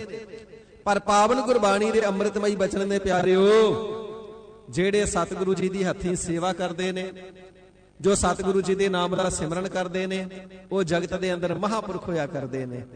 ਤੇ ਸੇਵਾ ਤੇ ਸਿਮਰਨ ਦੋਵੇਂ ਹੀ ਦਾਤਾਂ ਕਲਗੀਧਰ ਸੱਚੇ ਪਾਤਸ਼ਾਹ ਮਹਾਰਾਜ ਸਾਹਿਬ ਜੀ ਨੇ ਕਿਰਪਾਲਤਾ ਕਰਕੇ ਮਹਾਂਪੁਰਖਾਂ ਨੂੰ ਬਖਸ਼ਿਸ਼ ਕਰਨਾ ਕੀਤੀਆਂ ਨੇ। ਸੋ ਅੱਜ ਮਹਾਂਪੁਰਖਾਂ ਨੂੰ ਸੇਵਾ ਨਿਭਾਉਂਦਿਆਂ 21 ਸਾਲ ਪੂਰੇ ਹੋਏ ਨੇ। ਇਸ ਪ੍ਰਕਾਰ ਪਿਆਰ ਦੇ ਨਾਲ ਸੇਵਾ ਕਰਦਿਆਂ ਸਤਿਗੁਰੂ ਸੱਚੇ ਪਾਤਸ਼ਾਹ ਜੀ ਦੇ ਪਾਸੋਂ ਹਿਰਦੇ ਰੂਪੀ ਝੋਲੀ ਨੂੰ ਨਾਮ ਰੂਪੀ ਦੌਲਤ ਦੇ ਨਾਲ ਭਰ ਰਹੇ ਨੇ। ਤੇ ਕਲਗੀਧਰ ਸੱਚੇ ਪਾਤਸ਼ਾਹ ਜੀ ਕਿਰਪਾਲਤਾ ਕਰਕੇ ਆਪਣੇ ਭੰਡਾਰਿਆਂ ਦੇ ਵਿੱਚੋਂ ਮਹਾਂਪੁਰਖਾਂ ਦੀਆਂ ਝੋਲੀਆਂ ਭਰ ਰਹੇ ਨੇ। ਤੇ ਮਹਾਂਪੁਰਖ ਕਿੰਨਿਆਂ ਜਗਿਆਸੂਆਂ ਦੀ ਹਿਰਦੇ ਰੂਪੀ ਝੋਲੀ ਦੇ ਅੰਦਰ ਨਾਮ ਦੀਆਂ ਦਾਤਾਂ ਪਾ ਕਰਕੇ ਕਿੰਨਿਆਂ ਦਾ ਭਲਾ ਕਰ ਰਹੇ ਨੇ। ਕਲਗੀਧਰ ਸੱਚੇ ਪਾਤਸ਼ਾਹ ਮਹਾਰਾਜ ਸਾਹਿਬ ਜੀ ਦੇ ਚਰਨਾਂ ਵਿਖੇ ਅਰਦਾਸ ਹੈ, हे ਸਾਹਿਬੇ ਕਮਾਲ ਸ੍ਰੀ ਗੁਰੂ ਗੋਬਿੰਦ ਸਿੰਘ ਸਾਹਿਬ ਸੱਚੇ ਪਾਤਸ਼ਾਹ ਜੀ ਮਹਾਰਾਜ ਕਿਰਪਾਲਤਾ ਕਰੋ। ਮਹਾਂਪੁਰਖਾਂ ਨੂੰ ਸਰੀਰਕ ਤੰਦਰੁਸਤੀ ਚੜ੍ਹਦੀ ਕਲਾ ਦੀ ਅਵਸਥਾ ਬਖਸ਼ਿਸ਼ ਕਰਕੇ ਆਪਣੇ ਦਰ ਘਰ ਦੀ ਸੇਵਾ ਬਖਸ਼ਿਸ਼ ਕਰਦੇ ਰਹੋ ਜੀ। ਜਿਵੇਂ ਆਪ ਜੀ ਨੇ ਸੇਵਾ ਬਖਸ਼ੀ ਏ, ਆਉਣ ਵਾਲੇ ਸਮੇਂ ਦੇ ਅੰਦਰ ਵੀ ਪਿਆਰ ਦੇ ਨਾਲ ਤੇ ਚੜ੍ਹਦੀ ਕਲਾ ਦੇ ਸਹਿਤ ਮਹਾਂਪੁਰਖਾਂ ਤੇ ਕਿਰਪਾਲਤਾ ਕਰੋ, ਸੇਵਾ ਕਰਦੇ ਰਹਿਣ। ਸਤਿਗੁਰੂ ਕਲਗੀਧਰ ਸੱਚੇ ਪਾਤਸ਼ਾਹ ਜੀ ਅਰਦਾਸਾਂ ਬੇਨਤੀਆਂ ਪ੍ਰਵਾਨ ਕਰੋ। ਸਾਨੂੰ ਸਭਨਾਂ ਨੂੰ ਵੀ ਅਸੀਸ ਬਖਸ਼ੋ, ਸਿੱਖੀ ਕੇਸਾਂ ਸਵਾਸਾਂ ਦੇ ਨਾਲ ਨਿਭ ਜਾਵੇ, ਆਪ ਜੀ ਦੇ ਚਰਨਾਂ ਦੇ ਨਾਲ ਪਿਆਰ ਬਣਿਆ ਰਵੇ। ਐਸੇ ਸੁਭਾਗ ਸਮੇਂ ਤੇ ਮਹਾਂਪੁਰਖਾਂ ਨੂੰ ਅਤੇ ਸਮੂਹ ਗੁਰੂ ਨਾਨਕ ਨਾਮ ਲੇਵਾ ਸੰਗਤਾਂ ਨੂੰ ਸਮੁੱਚੇ ਖਾਲਸਾ ਪੰਥ ਨੂੰ ਬੇਅੰਤ ਵਧਾਈਆਂ ਮੁਬਾਰਕਾਂ। ਗਰੀਬ ਨਿਵਾਜ ਜੀ ਤਰਸ ਕਰਕੇ ਸਭਨਾਂ ਨੂੰ ਚਰਨ ਕਮਲਾਂ ਦਾ ਪਿਆਰ ਬਖਸ਼ਣ ਜੀ। ਸਾਧ ਸੰਗਤ ਜੀ, ਜਿਵੇਂ ਸ੍ਰੀ ਗੁਰੂ ਗ੍ਰੰਥ ਸਾਹਿਬ ਸੱਚੇ ਪਾਤਸ਼ਾਹ ਜੀ ਮਹਾਰਾਜ ਚੱਲ ਰਹੇ ਗੁਰਬਾਣੀ ਦੇ ਪ੍ਰਵਾਹ ਵਿੱਚੋਂ ਭਾਵ ਅੰਮ੍ਰਿਤਮਈ ਗੁਰਬਾਣੀ ਦੀ ਜੋ ਲੜੀਵਾਰ ਕਥਾ ਵਿਚਾਰ ਚੱਲ ਰਹੀ ਏ, ਜਿਵੇਂ ਸਤਿਗੁਰੂ ਸੱਚੇ ਪਾਤਸ਼ਾਹ ਜੀ ਪਾਵਨ ਉਪਦੇਸ਼ ਦੀ ਦਾਤ ਬਖਸ਼ਿਸ਼ ਕਰਨਾ ਕਰਦੇ ਨੇ, ਸਤਿਗੁਰਾਂ ਦੇ ਪਾਵਨ ਉਪਦੇਸ਼ ਦੀ ਕਥਾ ਵਿਚਾਰ ਮਨ ਚਿੱਤ ਬਿਰਤੀਆਂ ਇਕਾਗਰ ਕਰਕੇ ਗੁਰ ਚਰਨਾਂ ਦਾ ਧਿਆਨ ਧਰਦਿਆਂ ਹੋਇਆਂ ਸਰਵਣ ਕਰਨਾ ਕਰੀਏ। ਹਿਰਦੇ ਦੀ ਇਕਾਗਰਤਾ ਅਤੇ ਰਸਨਾ ਦੀ ਪਵਿੱਤਰਤਾ ਦੇ ਵਾਸਤੇ ਸਤਿਗੁਰੂ ਜੀ ਦਾ ਪਵਿੱਤਰ ਨਾਮ ਉਚਾਰਨਾ ਕਰੀਏ ਜੀ। ਸਤਨਾਮ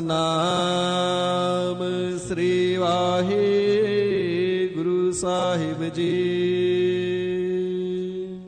ਸਤਨਾਮ ਸ੍ਰੀ ਵਾਹਿਗੁਰੂ ਸਾਹਿਬ ਜੀ। ਗੌੜੀ ਮਹੱਲਾ ਤੀਜਾ। ਸਾਹਿਬ ਸਤਿਗੁਰੂ ਸ੍ਰੀ ਗੁਰੂ ਅਮਰਦਾਸ ਸੱਚੇ ਪਾਤਸ਼ਾਹ ਜੀ ਮਹਾਰਾਜ ਤੀਜੇ ਪਾਤਸ਼ਾਹ ਗੌੜੀ ਰਾਗ ਦੇ ਅੰਦਰ ਸ਼ੰਤਾਂ ਦੇ ਰਾਹੀਂ ਪਾਵਨ ਗੁਰ ਉਪਦੇਸ਼ ਦੀ ਦਾਤ ਬਖਸ਼ਿਸ਼ ਕਰ ਰਹੇ ਹਨ ਜੀ। ਮਾਇਆ ਸਰ ਸਬਲ ਵਰਤੈ ਜੀਓ, ਕਿਉਂ ਕਰ ਦੁੱਤਰ ਤਰਿਆ ਜਾਏ। ਜਗਿਆਸੂ ਜਨਾਂ ਦਾ ਸਵਾਲ ਹੈ, हे ਗਰੀਬ ਨਿਵਾਜ ਸਤਿਗੁਰੂ ਸੱਚੇ ਪਾਤਸ਼ਾਹ ਮਹਾਰਾਜ ਜੀ, ਇਸ ਸੰਸਾਰ ਸਾਗਰ ਤੋਂ ਪਾਰ ਹੋਣਾ, ਤਰ ਜਾਣਾ, ਪਾਰਲੇ ਕਿਨਾਰੇ ਮੁਕਤੀ ਰੂਪੀ ਕਿਨਾਰੇ ਤੇ ਪਹੁੰਚ ਜਾਣਾ ਅਤਿਅੰਤ ਦੁਸ਼ਤਰ ਹੈ, ਬੜਾ ਕਠਨ ਹੈ। ਮਹਾਰਾਜ ਸੱਚੇ ਪਾਤਸ਼ਾਹ ਜੀ, ਇਹ ਸੰਸਾਰ ਸਾਗਰ ਲੰਘ ਜਾਣਾ, ਤੈਰ ਜਾਣਾ ਅਤਿਅੰਤ ਬਿਖਮ ਹੈ। ਮਹਾਰਾਜ ਤਰਿਆ ਨਹੀਂ ਜਾਂਦਾ। ਆਪ ਜੀ ਕਿਰਪਾਲਤਾ ਕਰਕੇ ਜੁਗਤ ਦਰਸ਼ਨਾ ਕਰੋ। ਸਤਿਗੁਰੂ ਸੱਚੇ ਪਾਤਸ਼ਾਹ ਮਹਾਰਾਜ ਸਾਹਿਬ ਜੀ ਦੇ ਪਾਸ ਜੁਗਤ ਹੁੰਦੀ ਹੈ ਨਾ, ਤੇ ਜੁਗਤੀ ਦੇ ਨਾਲ ਜੀਵਾਂ ਦੀ ਮੁਕਤੀ ਕਰਦੇ ਨੇ। ਹਜ਼ੂਰ ਪਾਤਸ਼ਾਹ ਜੀ ਐਸੀ ਜੁਗਤ ਦਰਸ਼ਨਾ ਕਰੋ, ਐਸਾ ਰਸਤਾ ਸਾਨੂੰ ਦੱਸਣਾ ਕਰੋ, ਸਾਡਾ ਮਾਰਗ ਦਰਸ਼ਨ ਕਰਨਾ ਕਰੋ, ਜਿਸ ਦੇ ਨਾਲ ਅਸੀਂ ਸੁਭਾਵਕ ਹੀ ਸਹਜੇ ਹੀ ਸੰਸਾਰ ਸਾਗਰ ਤੋਂ ਤਰ ਜਾਈਏ। ਤੇ ਜੋ ਗੁਰਸਿੱਖਾਂ ਦਾ ਸਵਾਲ ਤੇ ਸਤਿਗੁਰੂ ਜੀ ਦਾ ਉੱਤਰ ਹੈ।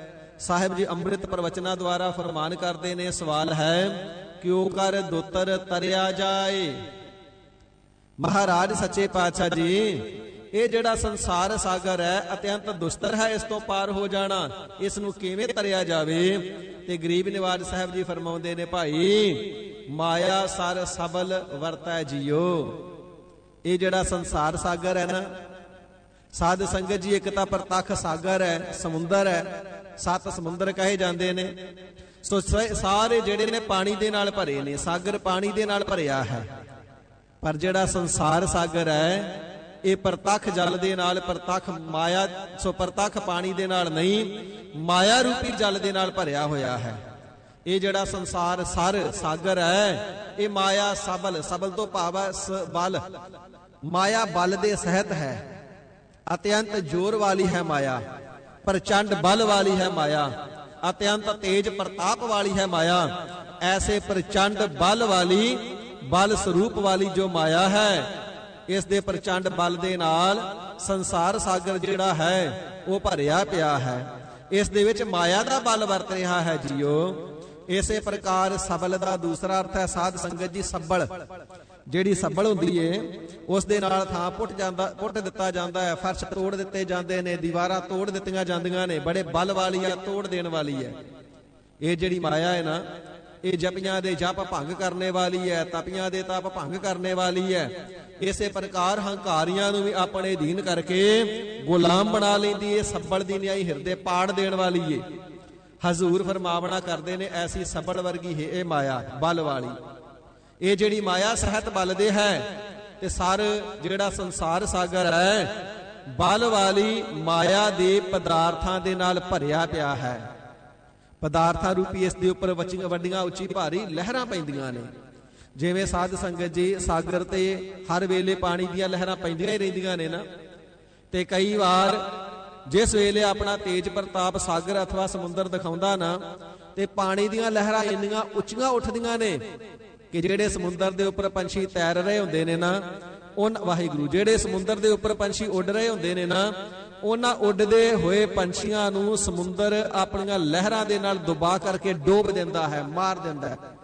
ਉੱਡਦੇ ਪੰਛੀਆਂ ਨੂੰ ਸਮੁੰਦਰ ਦੀਆਂ ਜਿਹੜੀਆਂ ਲਹਿਰਾਂ ਨੇ ਲਾਹ ਲੈਂਦੀਆਂ ਨੇ, ਆਪਣੇ ਵਿੱਚ ਡੋਬ ਦਿੰਦੀਆਂ ਨੇ। ਇਸੇ ਪ੍ਰਕਾਰ ਸਾਧ ਸੰਗਤ ਜੀ ਮਾਇਆ ਰੂਪੀ ਸਾਗਰ ਦੇ ਅੰਦਰ ਪਦਾਰਥਾਂ ਰੂਪੀ ਲਹਿਰਾਂ ਪੈ ਰਹੀਆਂ ਨੇ, ਤੇ ਜਿਹੜੇ ਸਿੱਧ ਉੱਡਦੇ ਪੰਛੀਆਂ ਵਾਂਗੂ ਪ੍ਰਤੱਖ ਵੀ ਸਰੀਰ ਕਰਕੇ ਉੱਡਿਆ ਕਰਦੇ ਤੇ ਸ਼ਕਤੀਆਂ ਵਾਲੇ ਸਨ, ਮਾਇਆ ਨੇ ਉਹਨਾਂ ਨੂੰ ਵੀ ਵਲ ਕਰਕੇ ਆਪਣੇ ਵਿੱਚ ਸੁੱਟ ਲਿਆ ਤੇ ਉਹਨਾਂ ਨੂੰ ਵੀ ਡੋਬ ਦੇਣਾ ਕੀਤਾ।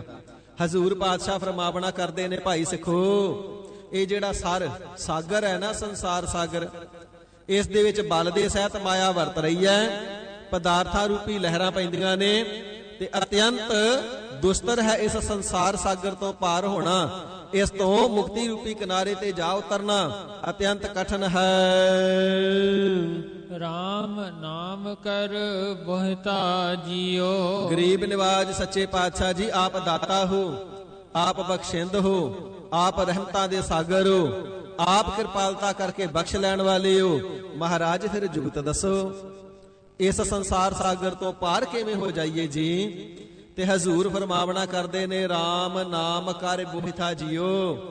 ਹੇ ਭਾਈ, ਜੋ ਰਾਮ ਪਰਮਾਤਮਾ ਜੀ ਦੇ ਸਰਗੁਣ ਸਰੂਪ ਤੇ ਰਾਮ ਦਾ ਨਾਮ ਜੀਵਾਂ ਨੂੰ ਦਾਨ ਕਰਨ ਵਾਲੇ ਪੂਰੇ ਸਤਿਗੁਰੂ ਜੀ ਨੇ ਨਾ, ਐਸੇ ਸਤਿਗੁਰੂ ਸੱਚੇ ਪਾਤਸ਼ਾਹ ਮਹਾਰਾਜ ਜੀ ਦੇ ਮੁਬਾਰਕ ਚਰਨ ਕਮਲਾਂ ਦਾ ਆਸਰਾ ਲੈਣਾ ਕਰੋ। ਮਹਾਰਾਜ ਜੀ ਗੁਰੂ ਜੀ ਕਿਵੇਂ ਆਸਰਾ ਦਿੰਦੇ ਨੇ ਸੰਸਾਰ ਸਾਗਰ ਦੇ ਅੰਦਰ? ਤੇ ਹਜ਼ੂਰ ਫਰਮਾਵਣਾ ਕਰਦੇ ਨੇ, ਰਾਮ ਨਾਮ ਕਰ ਬੋਹਿਥਾ ਜੀਓ। ਰਾਮ ਜੀ ਦੇ ਨਾਮ ਦਾ, ਬੋਹਿਥਾ ਦਾ ਅਰਥ ਹੈ ਜਹਾਜ਼। ਪੂਰੇ ਸਤਿਗੁਰੂ ਜੀ ਨਾਮ ਦਾ ਜਹਾਜ਼ ਦੇ ਦਿੰਦੇ ਨੇ। ਵਾਹਿਗੁਰੂ ਨਾਮ ਜਹਾਜ਼ ਹੈ, ਚੜੇ ਸੋ ਉਤਰੈ ਪਾਰ। ਸੋ ਨਾਮ ਦਾ ਜਹਾਜ਼ ਪੂਰੇ ਸਤਿਗੁਰੂ ਜੀ ਕਿਰਪਾਲਤਾ ਕਰਕੇ ਦਿੰਦੇ ਨੇ। ਨਾਮ ਰੂਪੀ ਜਹਾਜ਼ ਤੇ ਜੀਵਾਂ ਨੂੰ ਚਾੜ ਲੈਂਦੇ ਹਨ ਜੀ। ਸ਼ਬਦ ਖੇਵਟ ਵਿੱਚ ਪਾਏ। ਤੇ ਸ਼ਬਦ ਦਾ ਭਾਵ ਹੈ ਉਪਦੇਸ਼। ਸ਼ਬਦ ਦਾ ਅਰਥ ਹੈ ਬ੍ਰਹਮ। ਜੋ ਬ੍ਰਹਮ ਦਾ ਸਰੂਪ ਪੂਰੇ ਸਤਿਗੁਰੂ ਜੀ ਨੇ, ਉਪਦੇਸ਼ ਦੇ ਦਾਤੇ ਨੇ। ਐਸੇ ਉਪਦੇਸ਼ ਦੇ ਦਾਤੇ ਨੂੰ ਨਾਮ ਰੂਪੀ ਜਹਾਜ਼ ਦੇ ਅੰਦਰ ਆਪਣਾ ਮਲਾਰ ਕਰਨਾ ਕਰੋ। ਖੇਵਟ ਦਾ ਭਾਵ ਹੈ ਮਲਾਹ, ਵਿੱਚ ਪਾਏ। ਨਾਮ ਰੂਪੀ ਜਹਾਜ਼ ਦੇ ਅੰਦਰ ਗੁਰ ਪਰਮੇਸ਼ਰ ਜੀ ਨੂੰ ਮਲਾਹ ਰੂਪ ਦੇ ਵਿੱਚ ਪਾਵਨਾ ਕਰੋ, ਤੇ ਸਤਿਗੁਰੂ ਜੀ ਨਾਮ ਰੂਪੀ ਜਹਾਜ਼ ਤੇ ਚੜਾ ਕਰਕੇ ਤੁਹਾਨੂੰ ਸੰਸਾਰ ਸਾਗਰ ਤੋਂ ਪਾਰ ਕਰ ਦੇਣਗੇ। ਸ਼ਬਦ ਖੇਵਟ ਵਿੱਚ ਪਾਏ, ਹਰ ਆਪ ਲੰਘਾਏ। ਹਰੀ ਪਰਮਾਤਮਾ ਜੀ ਨੇ ਇਸ ਸੰਸਾਰ ਦੇ ਉੱਪਰ ਜੀਵਾਂ ਦੇ ਉੱਪਰ ਕਿਰਪਾਲਤਾ ਕੀਤੀ ਹੈ। ਜੋ ਹਰੀ ਨਿਰੰਕਾਰ ਜੀ ਦੇ ਸਰੂਪ, ਉਪਦੇਸ਼ ਦੇ ਦਾਤਾ, ਗੁਰ ਉਪਦੇਸ਼ ਦੇ ਦਾਤਾ, ਨਾਮ ਦੇ ਦਾਤਾ ਪੂਰੇ ਸਤਿਗੁਰੂ ਜੀ ਨੇ ਹਰ ਆਪ ਲਗਾਏ। ਹਰੀ ਪਰਮਾਤਮਾ ਜੀ ਨੇ ਆਪ ਗੁਰੂ ਸਰੂਪ ਦੇ ਅੰਦਰ ਇਹ ਮਲਾਹ ਜੀਵਾਂ ਨੂੰ ਦੇਵਣਾ ਕੀਤਾ ਹੈ। ਜਿਨ੍ਹਾਂ ਨੇ ਨਾਮ ਰੂਪੀ ਜਹਾਜ਼ ਦੇ ਅੰਦਰ ਪੂਰੇ ਸਤਿਗੁਰੂ ਜੀ ਨੂੰ ਆਪਣਾ ਮਲਾਹ ਪਾਵਣਾ ਭਾਵ ਬਣਾਉਣਾ ਕੀਤਾ ਹੈ, ਹਰ ਆਪ ਲਗਾਏ। ਹਰੀ ਪਰਮਾਤਮਾ ਜੀ ਤਿੰਨਾਂ ਨੂੰ ਸੰਸਾਰ ਸਾਗਰ ਤੋਂ ਆਪ ਹੀ ਪਾਰ ਲੰਘਾ ਦਿੰਦੇ ਨੇ। ਹਰੀ ਪਰਮਾਤਮਾ ਜੀ ਦੇ ਸਰਗੁਣ ਸਰੂਪ ਸਤਿਗੁਰੂ ਜੀ ਤਿੰਨਾਂ ਨੂੰ ਆਪ ਹੀ ਕਿਰਪਾਲਤਾ ਕਰਕੇ ਸੰਸਾਰ ਸਾਗਰ ਤੋਂ ਪਾਰ ਲੰਘਾ ਦਿੰਦੇ ਹਨ ਜੀ। ਇਨ ਬਿਦ ਦੁੱਤਰ ਤਰੀਆ। ਇਨ ਬਿਦ, ਇਸ ਵਿਧੀ ਦੇ ਨਾਲ, ਇਸ ਜੁਗਤ ਦੇ ਨਾਲ ਦੁੱਤਰ ਤਰੀਐ। ਜਿਸ ਸੰਸਾਰ ਸਾਗਰ ਤੋਂ ਤੈਰਨਾ, ਪਾਰ ਹੋ ਜਾਣਾ ਅਤਿਅੰਤ ਕਠਨ ਹੈ, ਦੁਸਤਰ ਹੈ ਨਾ, ਉਸ ਤੋਂ ਫਿਰ ਸੁਭਾਵਕ ਹੀ ਤਰ ਜਾਈਦਾ ਹੈ। ਇਸ ਵਿਧੀ ਦੇ ਨਾਲ ਸਹਿਜ ਹੀ ਜਿਹੜੇ ਜੀਵ ਨੇ ਭਾਈ ਸੰਸਾਰ ਸਾਗਰ ਤੋਂ ਪਾਰ ਹੁੰਦੇ ਹਨ ਜੋ ਗੁਰ ਚਰਨਾਂ ਦਾ ਆਸਰਾ ਲੈਂਦੇ ਹਨ। ਗੁਰਮੁਖ ਭਗਤ ਪ੍ਰਾਪਤ ਹੋਵੈ। ਸੋ ਇਸ ਪ੍ਰਕਾਰ ਗੁਰਮੁਖਾਂ ਨੂੰ ਪੂਰੇ ਸਤਿਗੁਰੂ ਜੀ ਦੇ ਪਾਸੋਂ ਪ੍ਰੇਮਾ ਭਗਤੀ ਦੀ ਦਾਤ ਪ੍ਰਾਪਤ ਹੁੰਦੀ ਹੈ। ਤੇ ਜਿਨ੍ਹਾਂ ਨੇ ਸਤਿਗੁਰੂ ਜੀ ਦੇ ਪਾਸੋਂ ਪ੍ਰੇਮਾ ਭਗਤੀ ਦੀ ਦਾਤ ਪ੍ਰਾਪਤ ਕੀਤੀ ਹੈ। ਜੀਵਤਿਆ ਇਉ ਮਰਿਆ। ਐਵੇਂ ਪ੍ਰੇਮਾ ਭਗਤੀ ਕਰਦਿਆਂ ਹੋਇਆਂ ਆਪਾ ਭਾਵ ਨੂੰ ਮੇਟ ਲੈਂਦੇ ਨੇ, ਹਉਮੈ ਭਾਵ ਨੂੰ, ਹੰਕਾਰ ਭਾਵ ਨੂੰ ਮੇਟ ਲੈਂਦੇ ਨੇ। ਇਸ ਪ੍ਰਕਾਰ ਜੀਵਤਿਆ ਇਉ ਮਰਿਐ, ਜਿਉਂਦੇ ਜੀ ਹੀ ਹਉਮੈ ਭਾਵ ਤੋਂ ਮਰ ਰਹਿੰਦੇ ਨੇ। ਸਿੱਖੋ, ਜੇਕਰ ਸੰਸਾਰ ਸਾਗਰ ਤੋਂ ਤਰਨਾ ਚਾਹੁੰਦੇ ਹੋ ਨਾ, ਪੂਰੇ ਸਤਿਗੁਰੂ ਜੀ ਦੇ ਪਾਸੋਂ ਪ੍ਰੇਮਾ ਭਗਤੀ ਦੀ ਦਾਤ ਪ੍ਰਾਪਤ ਕਰਨੀ ਲੋੜੀਦੀ ਹੈ, ਜਿਸ ਦੇ ਨਾਲ ਇਸ ਦਾਤ ਨੂੰ ਪ੍ਰਾਪਤ ਕਰਕੇ ਹਉਮੈ ਭਾਵ ਤੋਂ ਮਰ ਰਹੀਦਾ ਹੈ। ਬਿਨ ਮੈਂ RAM ਨਾਮ ਕਿਲ ਵਿਖ ਕਾਟੇ। ਇਹ ਸੱਚੇ ਪਾਤਸ਼ਾਹ ਜੀ, ਅਸੀਂ ਤੇ ਵੱਡੇ ਭਾਰੀ ਅਪਰਾਧੀ ਹਾਂ, ਪਾਪੀ ਹਾਂ। ਜੇਤਾ ਸਮੁੰਦ ਸਾਗਰ ਨੀਰ ਭਰਿਆ, ਤੇਤੇ ਔਗਣ ਹਮਾਰੇ। ਦਇਆ ਕਰਹੁ ਕਿਛ ਮਿਹਰ ਪਾਵਹੁ, ਡੁੱਬਦੇ ਪੱਥਰ ਤਾਰੇ। ਮਹਾਰਾਜ, ਅਸੀਂ ਤਾਂ ਖਿਨ ਖਿਨ ਮਾਤਰ ਦੇ ਅੰਦਰ ਬੇਅੰਤ ਗੁਨਾਹਾਂ ਦੇ ਕਰਨ ਵਾਲੇ ਹਾਂ। ਔਗਣਾਂ ਦੇ ਨਾਲ ਸਾਡਾ ਸਰੀਰ ਭਰਿਆ ਹੋਇਆ ਹੈ। ਕਿ ਸਾਡੇ ਵੀ ਔਗਣ ਕੱਟੇ ਜਾ ਸਕਦੇ ਨੇ? ਕਿ ਸਾਡਾ ਵੀ ਪਾਰ ਉਤਾਰਾ ਹੋ ਸਕਦਾ ਹੈ? ਹਜ਼ੂਰ ਫਰਮਾਵਣਾ ਕਰਦੇ ਨੇ, ਖਿਨ ਮਹਿ RAM ਨਾਮ ਕਿਲ ਵਿਖ ਕਾਟੇ। ਹੇ ਪਿਆਰਿਓ, ਤੇ ਸਰਮੇ ਹੋਏ ਪ੍ਰਮਾਤਮਾ ਜੀ ਦਾ ਨਾਮ ਐਸਾ ਪਵਿੱਤਰ ਹੈ, ਕਰੋੜਾਂ ਜਨਮਾਂ ਦੇ ਸਾਰੇ ਗੁਨਾਹਾਂ ਨੂੰ ਇੱਕ ਖਿਨ ਮਾਤਰ ਸਮੇਂ ਦੇ ਅੰਦਰ ਹੀ ਕੱਟ ਦਿੰਦਾ ਹੈ। ਐਸਾ ਨਾਮ ਹੈ, ਘੋਰ ਦੁਖਿਅੰ ਅਨਕ ਹਤਿਅੰ ਜਨਮ ਦਾਰਿਦ੍ਰੰ ਮਹਾ ਵਿਖਿਆਦੰ ਮਿਟੰਤ ਸਗਲ ਸਿਮਰੰਤ ਹਰ ਨਾਮ ਨਾਨਕ। ਜੈਸੇ ਪਾਵਕ ਕਾਸ਼ਟ ਭਸਮੰ ਕਰੋਤ। ਵੱਡੇ ਭਾਰੀ ਲੱਕੜਾਂ ਦੇ ਢੇਰ ਨੂੰ ਜਿਵੇਂ ਛੋਟੀ ਜੀ ਚੰਗਿਆੜੀ, ਛੋਟੀ ਜੀ ਚੁਆਂਤੀ ਸਾੜ ਕੇ ਸਵਾਹ ਕਰ ਦਿੰਦੀ ਹੈ ਨਾ, ਐਵੇਂ ਛੋਟੇ ਜੇ ਥੋੜੇ ਜੇ ਮਾਤਰ, ਥੋੜੇ ਜੇ ਸਮੇਂ ਕਾਲ ਦੇ ਅੰਦਰ ਜਪਿਆ ਹੋਇਆ ਨਾਮ ਜੀਵ ਦੇ ਸਾਰੇ ਪਾਪਾਂ ਨੂੰ, ਔਗਣਾਂ ਨੂੰ, ਗੁਨਾਹਾਂ ਨੂੰ ਸਾੜ ਕਰਕੇ ਸਵਾਹ ਕਰ ਦਿੰਦਾ ਹੈ। ਨਾਮ ਦੇ ਅੰਦਰ ਇਤਨੀ ਤਾਕਤ ਹੈ, ਇਤਨੀ ਬਰਕਤ ਹੈ, ਇਤਨੀ ਸ਼ਕਤੀ ਹੈ। ਬੇਅੰਤ ਗੁਨਾਹਾਂ ਨੂੰ ਕਿਲ ਵਿਖ ਕਾਟੇ। ਜਿਤਨੇ ਵੀ ਕਿਲ ਵਿਖ ਹਨ, ਬੱਜਰ ਪਾਪ ਹਨ, ਵਾਹਿਗੁਰੂ ਜੀ ਦਾ ਨਾਮ ਖਿਨ ਮਾਤਰ ਸਮੇਂ ਦੇ ਅੰਦਰ ਸਭਨਾਂ ਨੂੰ ਕੱਟ ਦਿੰਦਾ ਹੈ, ਭਸਮ ਕਰ ਦਿੰਦਾ ਹੈ, ਸਵਾਹ ਕਰ ਦਿੰਦਾ ਹੈ, ਸਾੜ ਕੇ। ਭਏ ਪਵਿੱਤ ਸ਼ਰੀਰਾ। ਤੇ ਨਾਮ ਜਪਣ ਦੇ ਨਾਲ ਜਦੋਂ ਕਿਲ ਵਿਖ ਕੱਟੇ ਜਾਂਦੇ ਨੇ, ਤੇ ਭਾਈ ਜੀਵ ਦਾ ਇਹ ਜਿਹੜਾ ਸਰੀਰ ਹੈ, ਇਹ ਪਵਿੱਤਰ ਹੋ ਜਾਂਦਾ ਹੈ। ਪਤਤ ਤੋਂ ਵੀ ਪਾਵਨ ਹੋ ਜਾਂਦਾ ਹੈ, ਪਾਪੀ ਤੋਂ ਵੀ ਪਵਿੱਤਰ ਹੋ ਜਾਂਦਾ ਹੈ। ਨਾਨਕ RAM ਨਾਮ ਨਿਸਤਾਰਾ। ਹਜ਼ੂਰ ਸ੍ਰੀ ਗੁਰੂ ਅਮਰਦਾਸ ਸੱਚੇ ਪਾਤਸ਼ਾਹ ਜੀ ਮਹਾਰਾਜ ਫਰਮਾਵਣਾ ਕਰਦੇ ਨੇ, ਭਾਈ ਜੋ ਨਾਮੀ ਪ੍ਰਮਾਤਮਾ ਜੀ ਦਾ RAM ਨਾਮ ਹੈ, ਅਥਵਾ ਜੋ RAM ਰਮੇ ਹੋਏ ਪ੍ਰਮਾਤਮਾ ਨਾਮੀ ਜੀ ਦਾ ਨਾਮ ਹੈ, ਇਹ ਖਿਨ ਮਾਤਰ ਸਮੇਂ ਦੇ ਅੰਦਰ ਸਾਰੇ ਜੀਵਾਂ ਦਾ ਨਿਸਤਾਰਾ ਕਰ ਦਿੰਦਾ ਹੈ, ਸਭਨਾ ਜੀਵਾਂ ਦਾ ਉਧਾਰ ਕਰਦਾ ਹੈ, ਸੰਸਾਰ ਸਾਗਰ ਤੋਂ ਤਾਰ ਦਿੰਦਾ ਹੈ। ਕੰਚਨ ਭਏ ਮਨੂਰਾ। ਜਿਹੜਾ ਜੀਵ ਮਨੂਰ ਵਰਗਾ ਹੈ ਨਾ, ਉਹ ਸ਼ੁੱਧ ਕੰਚਨ ਵਰਗਾ ਹੋ ਜਾਂਦਾ ਹੈ। ਸਾਧ ਸੰਗਤ ਜੀ, ਜਿਸ ਵੇਲੇ ਲੋਹੇ ਨੂੰ ਘਾਲਿਆ ਜਾਂਦਾ ਨਾ, ਤੇ ਜਿਹੜੀ ਲੋਹੇ ਦੀ ਮੈਲ ਹੁੰਦੀ ਏ, ਉਹ ਮਨੂਰ ਵੱਖਰਾ ਢੇਲਾ ਬਣ ਜਾਂਦੀ ਏ। ਉਹ ਜਿਹੜਾ ਮੈਲ ਦਾ ਵੱਖਰਾ ਬਣਿਆ ਹੋਇਆ ਢੇਲਾ, ਉਹ ਕਿਸੇ ਕੰਮ ਨਹੀਂ ਆਉਂਦਾ, ਨਿਕੰਮਾ ਹੁੰਦਾ ਹੈ। ਤੇ ਸਤਿਗੁਰੂ ਸੱਚੇ ਪਾਤਸ਼ਾਹ ਜੀ ਬਚਨ ਕਰਦੇ ਨੇ, ਇਸੇ ਪ੍ਰਕਾਰ ਜਿਵੇਂ ਲੋਹੇ ਦੀ ਮੈਲ ਦਾ ਮਨੂਰ ਹੁੰਦਾ ਹੈ, ਜਿਹੜਾ ਜੀਵ ਮੈਲਾਂ ਦੇ ਨਾਲ ਭਰਿਆ ਹੋਇਆ ਮਨੂਰ ਵਰਗਾ ਕਿਸੇ ਕੰਮ ਨਹੀਂ ਆਉਣ ਵਾਲਾ, ਸਤਿਗੁਰੂ ਜੀ ਐਸੇ ਦਾਤੇ ਨੇ, ਗੁਰ ਪਾਰਸ ਹਮ ਲੋਹ ਮਿਲ ਕੰਚਨ ਹੋਇਆ RAM। ਜਿਵੇਂ ਪਾਰਸ ਦੇ ਨਾਲ ਲੋਹਾ ਮਿਲ ਕਰਕੇ ਲੱਗ ਕਰਕੇ ਸੋਨਾ ਬਣ ਜਾਂਦਾ ਨਾ, ਗੁਰੂ ਰੂਪੀ ਪਾਰਸ ਦੇ ਚਰਨਾਂ ਦੇ ਨਾਲ ਛੋਹ ਕਰਕੇ ਜਿਹੜਾ ਸਿੱਖ ਰੂਪੀ ਲੋਹਾ ਹੈ, ਇਹ ਸੋਨਾ ਭਾਵ ਸ਼ੁੱਧ ਰੂਪ ਹੋ ਜਾਂਦਾ ਹੈ। ਸਦਾ ਰਹਿ ਕੰਚਨ ਸੀ ਕਾਇਆ, ਕਾਲ ਨਾ ਕਬਹੂ ਵਿਆਪੇ। ਲੋਹੇ ਦੇ, ਵਾਹਿਗੁਰੂ, ਸੋਨੇ ਦੇ ਵਿੱਚੋਂ ਮੈਲ ਨਿਕਲ ਜਾਵੇ ਤੇ 12 ਵਰਨੀ ਦਾ ਸ਼ੁੱਧ ਸੋਨਾ ਬਣ ਜਾਂਦਾ ਹੈ। ਇਸੇ ਪ੍ਰਕਾਰ ਗੁਰਸਿੱਖ ਦੇ ਜੀਵਨ ਦੇ ਵਿੱਚੋਂ ਔਗਣ ਨਿਕਲ ਜਾਣ, ਮਨ ਦੀ ਮੈਲ ਨਿਕਲ ਜਾਵੇ, ਵਿਕਾਰ ਨਿਕਲ ਜਾਵੇ, ਤੇ ਹਜ਼ੂਰ ਫਰਮਾਵਣਾ ਕਰਦੇ ਨੇ, ਜਿਸ ਸਰੀਰ ਦੇ ਅੰਦਰ ਕੋਈ ਵਿਕਾਰ ਨਹੀਂ, ਪਾਪ ਨਹੀਂ, ਔਗਣ ਨਹੀਂ, ਮੈਲ ਨਹੀਂ, ਉਹ ਸਰੀਰ ਵੀ ਸੋਨੇ ਦੀ ਨਿਆਈ ਸ਼ੁੱਧ ਹੈ। ਸਤਿਗੁਰੂ ਜੀ ਕਿਰਪਾਲਤਾ ਕਰਕੇ, ਬ੍ਰਹਮ ਗਿਆਨ ਦਾ ਤਾਉ ਦੇ ਕਰਕੇ ਗੁਰਸਿੱਖ ਦੇ ਸਰੀਰ, ਜੀਵਨ ਅਤੇ ਹਿਰਦੇ ਦੇ ਵਿੱਚੋਂ ਸਾਰੀਆਂ ਮੈਲਾਂ ਨੂੰ ਕੱਢ ਦਿੰਦੇ ਨੇ।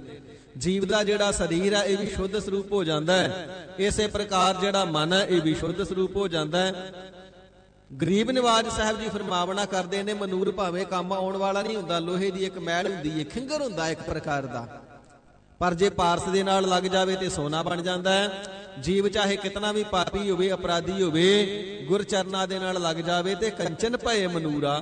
ਜਿਹੜਾ ਮਨੂਰਾ ਮੈਲ ਵਰਗਾ, ਖਿੰਗਰ ਵਰਗਾ ਜਿਸ ਦਾ ਜੀਵਨ ਹੈ, ਉਹ ਵੀ ਸ਼ੁੱਧ ਕੰਚਨ ਦੀ ਨਿਆਈ, ਸੋਨੇ ਦੀ ਨਿਆਈ ਹੋ ਜਾਂਦਾ ਹੈ। ਇਹ ਸਤਿਗੁਰਾਂ ਦੇ ਮੁਬਾਰਕ ਚਰਨਾਂ ਦੀ ਬਖਸ਼ਿਸ਼ ਹੈ, ਕਰਾਮਾਤ ਹੈ, ਰਹਿਮਤ ਹੈ। ਇਸਤਰੀ ਪੁਰਖ ਕਾਮ ਵਿਆਪੇ। ਗਰੀਬ ਨਿਵਾਜ ਸਾਹਿਬ ਜੀ ਨੂੰ ਪੁੱਛਣਾ ਕੀਤਾ, ਹੈ ਸਾਹਿਬ ਜੀ, ਜਦ ਕੇ ਨਾਮ ਸਰਬਤ ਜੀਵਾਂ ਦਾ ਤਾਰਕ ਹੈ, ਤਾਰਨਹਾਰਾ ਹੈ, ਸਾਰੇ ਗੁਨਾਹਾਂ ਨੂੰ ਬਖਸ਼ਣ ਵਾਲਾ ਹੈ, ਤੇ ਮਹਾਰਾਜ ਸੱਚੇ ਪਾਤਸ਼ਾਹ ਜੀ ਫਿਰ ਸਾਰੇ ਹੀ ਜੀਵ ਨਾਮ ਨੂੰ ਜਪ ਕਰਕੇ ਤਰ ਕਿਉਂ ਨਹੀਂ ਜਾਂਦੇ, ਉਧਰ ਕਿਉਂ ਨਹੀਂ ਜਾਂਦੇ? ਤੇ ਸਾਹਿਬ ਜੀ ਫਰਮਾਵਣਾ ਕਰਦੇ ਨੇ, ਇਸਤਰੀ ਪੁਰਖ ਕਾਮ ਵਿਆਪੇ ਜੀਓ। ਹੇ ਭਾਈ, ਸੰਸਾਰ ਦੇ ਅੰਦਰ ਜਿਤਨੇ ਵੀ ਇਸਤਰੀਆਂ ਤੇ ਜਿਤਨੇ ਵੀ ਪੁਰਖ ਨਜ਼ਰ ਆਉਂਦੇ ਨੇ ਨਾ, ਸਭਨਾਂ ਨੂੰ ਕਾਮ ਵਿਆਪ ਰਿਹਾ ਹੈ, ਸਾਰੇ ਕਾਮੀ ਹੋਏ ਨੇ। ਇਸਤਰੀਆਂ ਪੁਰਖਾਂ ਦੇ ਸਰੂਪ ਨੂੰ ਦੇਖ ਕਰਕੇ ਹਿਰਦੇ ਦੇ ਅੰਦਰ ਮੈਲ ਧਾਰਨ ਕਰ ਰਹੀਆਂ ਨੇ, ਤੇ ਜਿਹੜੇ ਪੁਰਖ ਨੇ ਇਸਤਰੀਆਂ ਨੂੰ ਦੇਖ ਕਰਕੇ ਹਿਰਦੇ ਦੇ ਅੰਦਰ ਮੈਲ ਧਾਰਨ ਕਰ ਰਹੇ ਨੇ, ਮੰਦ ਦ੍ਰਿਸ਼ਟੀ ਵਾਲੇ ਹੋ ਰਹੇ ਨੇ। ਤੇ ਬਹੁਤ ਸਾਰੇ ਜਿਹੜੇ ਲੋਕ ਨੇ ਕਾਮ ਭਾਵਨਾ ਦੇ ਨਾਲ ਇਸੇ ਪ੍ਰਕਾਰ ਜਿਹੜੇ ਨੇ ਵਿਸ਼ੇ ਵਿਕਾਰਾਂ ਦੇ ਵਿੱਚ ਲਿਪਾਇਮਾਨ ਹੋ ਕਰਕੇ ਆਪਣੇ ਔਗਣਾਂ ਨੂੰ ਨਾਸ਼ ਕਰਕੇ ਤੇ ਪਾਪੀ ਹੋ ਰਹੇ ਨੇ। ਕਾਮ ਵਿਰਤੀ ਦੇ ਅੰਦਰ ਹੀ ਵਿਆਪ ਰਹੇ ਨੇ। ਨੇਤਰਾਂ ਦੇ ਨਾਲ ਤੱਕਣਾ ਵੀ ਮੈਲਾ, ਸੁਣਨਾ ਵੀ ਮੈਲਾ, ਤੇ ਮਨ ਦੇ ਅੰਦਰ ਵਿਚਾਰਨਾ ਵੀ ਮੈਲਾ। ਇਸ ਪ੍ਰਕਾਰ ਕਾਮੀ ਹੋ ਰਹੇ ਨੇ ਤੇ ਕਾਮ ਬਹੁਤਾ ਵਿਆਪ ਰਿਹਾ ਹੈ। ਜਿੱਥੇ ਤੇ ਜੀਵਾਂ ਨੂੰ ਪਤਾ ਹੈ ਕਿ ਮੰਦ ਭਾਵਨਾ ਪੂਰੀ ਹੋ ਸਕਦੀ, ਉੱਥੇ ਤੇ ਇਹ ਕਾਮੀ ਹੈਨ, ਉੱਥੇ ਤੇ ਪਾਪੀ ਹੈਨ। ਜਿੱਥੇ ਪਤਾ ਇਹ ਮੰਦ ਭਾਵਨਾ ਪੂਰੀ ਹੋ ਹੀ ਨਹੀਂ ਸਕਦੀ, ਉੱਥੇ ਵੀ ਕਾਮਨਾਵਾਂ ਨੂੰ, ਮਨ ਦੀਆਂ ਖੋਟੀਆਂ ਸੁਰਤੀਆਂ ਬਿਰਤੀਆਂ ਨੂੰ ਨਹੀਂ ਤਿਆਗਦੇ। ਉੱਥੇ ਵੀ ਕਾਮ ਦੀ ਬਿਰਤੀ, ਕਾਮ ਦੀ ਭਾਵਨਾ ਧਾਰਨ ਕਰਕੇ ਰੱਖਦੇ ਨੇ। ਇਸ ਪ੍ਰਕਾਰ ਇਸਤਰੀਆਂ ਨੂੰ ਵੀ ਤੇ ਪੁਰਖਾਂ ਨੂੰ ਵੀ ਕਾਮ ਵਿਆਪੇ ਜੀਓ। ਹੇ ਭਾਈ, ਦਿਨ ਰਾਤ ਕਾਮ ਹੀ ਵਿਆਪ ਰਿਹਾ ਹੈ। ਭਾਵੇਂ ਕਿ ਸਭਨਾਂ ਨੂੰ ਪਤਾ ਐਸਾ ਮੰਦ ਕਰਮ ਹੈ, ਨਰਕਾਂ ਦੇ ਵਿੱਚ ਡੋਬ ਦੇਵੇਗਾ, ਜੂਨੀਆਂ ਦੇ ਵਿੱਚ ਆਉਣ ਦਾ ਕਾਰਨ ਬਣੇਗਾ, ਪਰ ਤਾਂ ਵੀ ਮੰਦ ਬਿਰਤੀ ਨੂੰ ਛੱਡਦੇ ਹੀ ਨਹੀਂ। ਇਸਤਰੀ ਪੁਰਖ ਕਾਮ ਵਿਆਪੇ ਜੀਓ। ਹੇ ਸਿੱਖੋ, ਜਿਤਨੀਆਂ ਵੀ ਇਸਤਰੀਆਂ ਤੇ ਜਿਤਨੇ ਪੁਰਖ ਹਨ, ਨਾਮ ਰਸੀਆਂ ਤੋਂ ਇਲਾਵਾ ਸਾਰਿਆਂ ਨੂੰ ਸੰਸਾਰ ਦੇ ਪਦਾਰਥ ਇਕੱਠੇ ਕਰਨੇ ਦੀਆਂ ਅਤਿਅੰਤ ਕਾਮਨਾਵਾਂ ਵਿਆਪ ਰਹੀਆਂ ਨੇ। ਕੋਈ ਧਨ ਦੀ ਕਾਮਨਾ ਕਰਦਾ ਹੈ, ਕੋਈ ਗੁਜ਼ਾਰੇ ਜੋਗਾ, ਖਰਚੇ ਜੋਗਾ, ਕੋਈ ਜੋੜਨ ਜੋਗਾ, ਕੋਈ ਪੁੱਤ ਪੋਤਿਆਂ ਜੋਗਾ, ਤੇ ਕੋਈ ਕਾਮਨਾ ਕਰਦਾ ਜੀ ਕੁੱਲ ਦੁਨੀਆ ਵਿੱਚੋਂ ਅਮੀਰ ਹੀ ਮੈਂ ਹੋਵਾਂ, ਸਾਰੀ ਦੁਨੀਆ ਦਾ ਧਨ ਮੈਂ ਹੀ ਇਕੱਠਾ ਕਰ ਲਵਾਂ। ਇਸੇ ਪ੍ਰਕਾਰ ਕੋਈ ਪਦਾਰਥਾਂ ਦੀ ਕਾਮਨਾ ਕਰਦਾ, ਮਹਾਰਾਜ ਪਦਾਰਥ ਮਿਲ ਜਾਣ। ਕੋਈ ਚੰਗੀਆਂ ਸਵਾਰੀਆਂ ਦੀ ਕਾਮਨਾ ਕਰਦਾ, ਕੋਈ ਚੰਗਿਆਂ ਮਕਾਨਾਂ ਚ ਪਾ ਰਿਆ ਮਹਿਲਾਂ ਦੀ ਕਾਮਨਾ ਕਰਦਾ, ਕੋਈ ਘਰ ਦੇ ਵਿੱਚ ਦੁੱਧ ਦੀ ਕਾਮਨਾ, ਕੋਈ ਪੁੱਤਰ ਦੀ ਕਾਮਨਾ, ਕੋਈ ਪੁੱਤਰ ਪੋਤਰਿਆਂ ਦੀ ਕਾਮਨਾ, ਕੋਈ ਇਸੇ ਪ੍ਰਕਾਰ ਦੋਤੀ ਦੋਤਿਆਂ ਦੀ ਕਾਮਨਾ। ਅੱਗੇ ਤੋਂ ਅੱਗੇ ਕਾਮਨਾਵਾਂ ਮੁੱਕਦੀਆਂ ਨਹੀਂ। ਜਿਤਨੇ ਜੀਵ ਨੇ ਸਾਰੇ ਮਨ ਦੀਆਂ ਕਾਮਨਾਵਾਂ ਦੇ ਅਧੀਨ ਹੋ ਰਹੇ ਹਨ ਜੀ। ਰਾਮ ਨਾਮ ਕੀ ਵਿਧ ਨਹੀਂ ਜਾਣੀ। ਰਾਮ ਦਾ ਨਾਮ, ਪਰਮਾਤਮਾ ਜੀ ਦਾ ਨਾਮ ਜਪਣ ਦੀ ਵਿਧੀ ਨਹੀਂ ਜਾਣੀ ਹੈ। ਜੋ ਜਿਸ ਦਾ ਨਾਮ ਹੀ ਮੁਕਤੀ ਦਾ ਦਾਤਾ ਹੈ, ਐਸੇ ਰਾਮ ਨੂੰ ਪ੍ਰਾਪਤ ਕਰਨੇ ਦੀ ਕਿਸੇ ਨੇ ਵਿਧੀ ਨਹੀਂ ਜਾਣੀ ਹੈ, ਜੁਗਤ ਨਹੀਂ ਜਾਣੀ ਹੈ ਜੀ। ਮਾਤ ਪਿਤਾ ਸਦ ਭਾਈ ਖਰੇ ਪਿਆਰੇ ਜੀਓ। ਸੰਸਾਰ ਦੇ ਅੰਦਰ ਰਹਿੰਦਿਆਂ ਹੋਇਆਂ ਜਨ ਸਾਧਾਰਨ ਨੇ, ਮਨਮੁਖ ਲੋਕਾਂ ਨੇ ਆਪਣੇ ਹਿਰਦੇ ਦਾ ਜਿਹੜਾ ਮੋਹ ਹੈ ਉਹ ਸੰਬੰਧੀਆਂ ਦੇ ਵਿੱਚ ਲਾ ਰੱਖਿਆ ਹੈ। ਭਾਵੇਂ ਕਿ ਹਜ਼ੂਰ ਦੇ ਬਚਨ ਨੇ ਨਾ, ਕਤੰਚ ਮਾਤਾ ਕਤੰਚ ਪਿਤਾ, ਜਦੋਂ ਅੰਤਮ ਸਮਾਂ ਆ ਗਿਆ ਫਿਰ ਕੌਣ ਨੇ ਕਿਸ ਦੇ ਮਾਤਾ ਤੇ ਕੌਣ ਕਿਸ ਦਾ ਪਿਤਾ, ਉਦੋਂ ਕਿਸੇ ਨੇ ਸਹਾਇਤਾ ਨਹੀਂ ਕਰਨੀ। ਸੰਸਾਰ ਦੇ ਅੰਦਰ ਰਹਿੰਦਿਆਂ ਹੋਇਆਂ ਮਾਤਾ ਪਿਤਾ ਦੀ ਸੇਵਾ ਕਰਨੀ ਹੈ।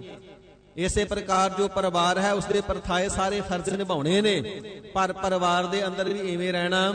ਕਲਗੀਧਰ ਸੱਚੇ ਪਾਤਸ਼ਾਹ ਜੀ ਬਚਨ ਕਰਦੇ ਨੇ, ਭਾਈ ਜਿਵੇਂ ਤੂੰ ਬਨ ਦਾ ਵਾਸੀ ਹੁੰਦਾ, ਜਿਵੇਂ ਜੰਗਲ ਦੇ ਵਿੱਚ ਜਾ ਕਰਕੇ ਬਨਵਾਸੀ ਵਸਦੇ ਨੇ ਨਾ, ਹੁਣ ਜੰਗਲ ਦੇ ਨਾਲ ਕੋਈ ਮੋਹ ਨਹੀਂ, ਕਿਉਂਕਿ ਨਾ ਤੇ ਜੰਗਲ ਦੀ ਜ਼ਮੀਨ ਕਿਸੇ ਦੇ ਆਪਣੇ ਨਾਮ ਹੈ ਤੇ ਨਾ ਜੰਗਲ ਦੇ ਦਰਖਤ। ਘੜੀ ਪਲ ਛਾਇਆ ਮਾਣੀ, ਉੱਠ ਕੇ ਫਿਰ ਅੱਗੇ ਚਲੇ ਗਏ।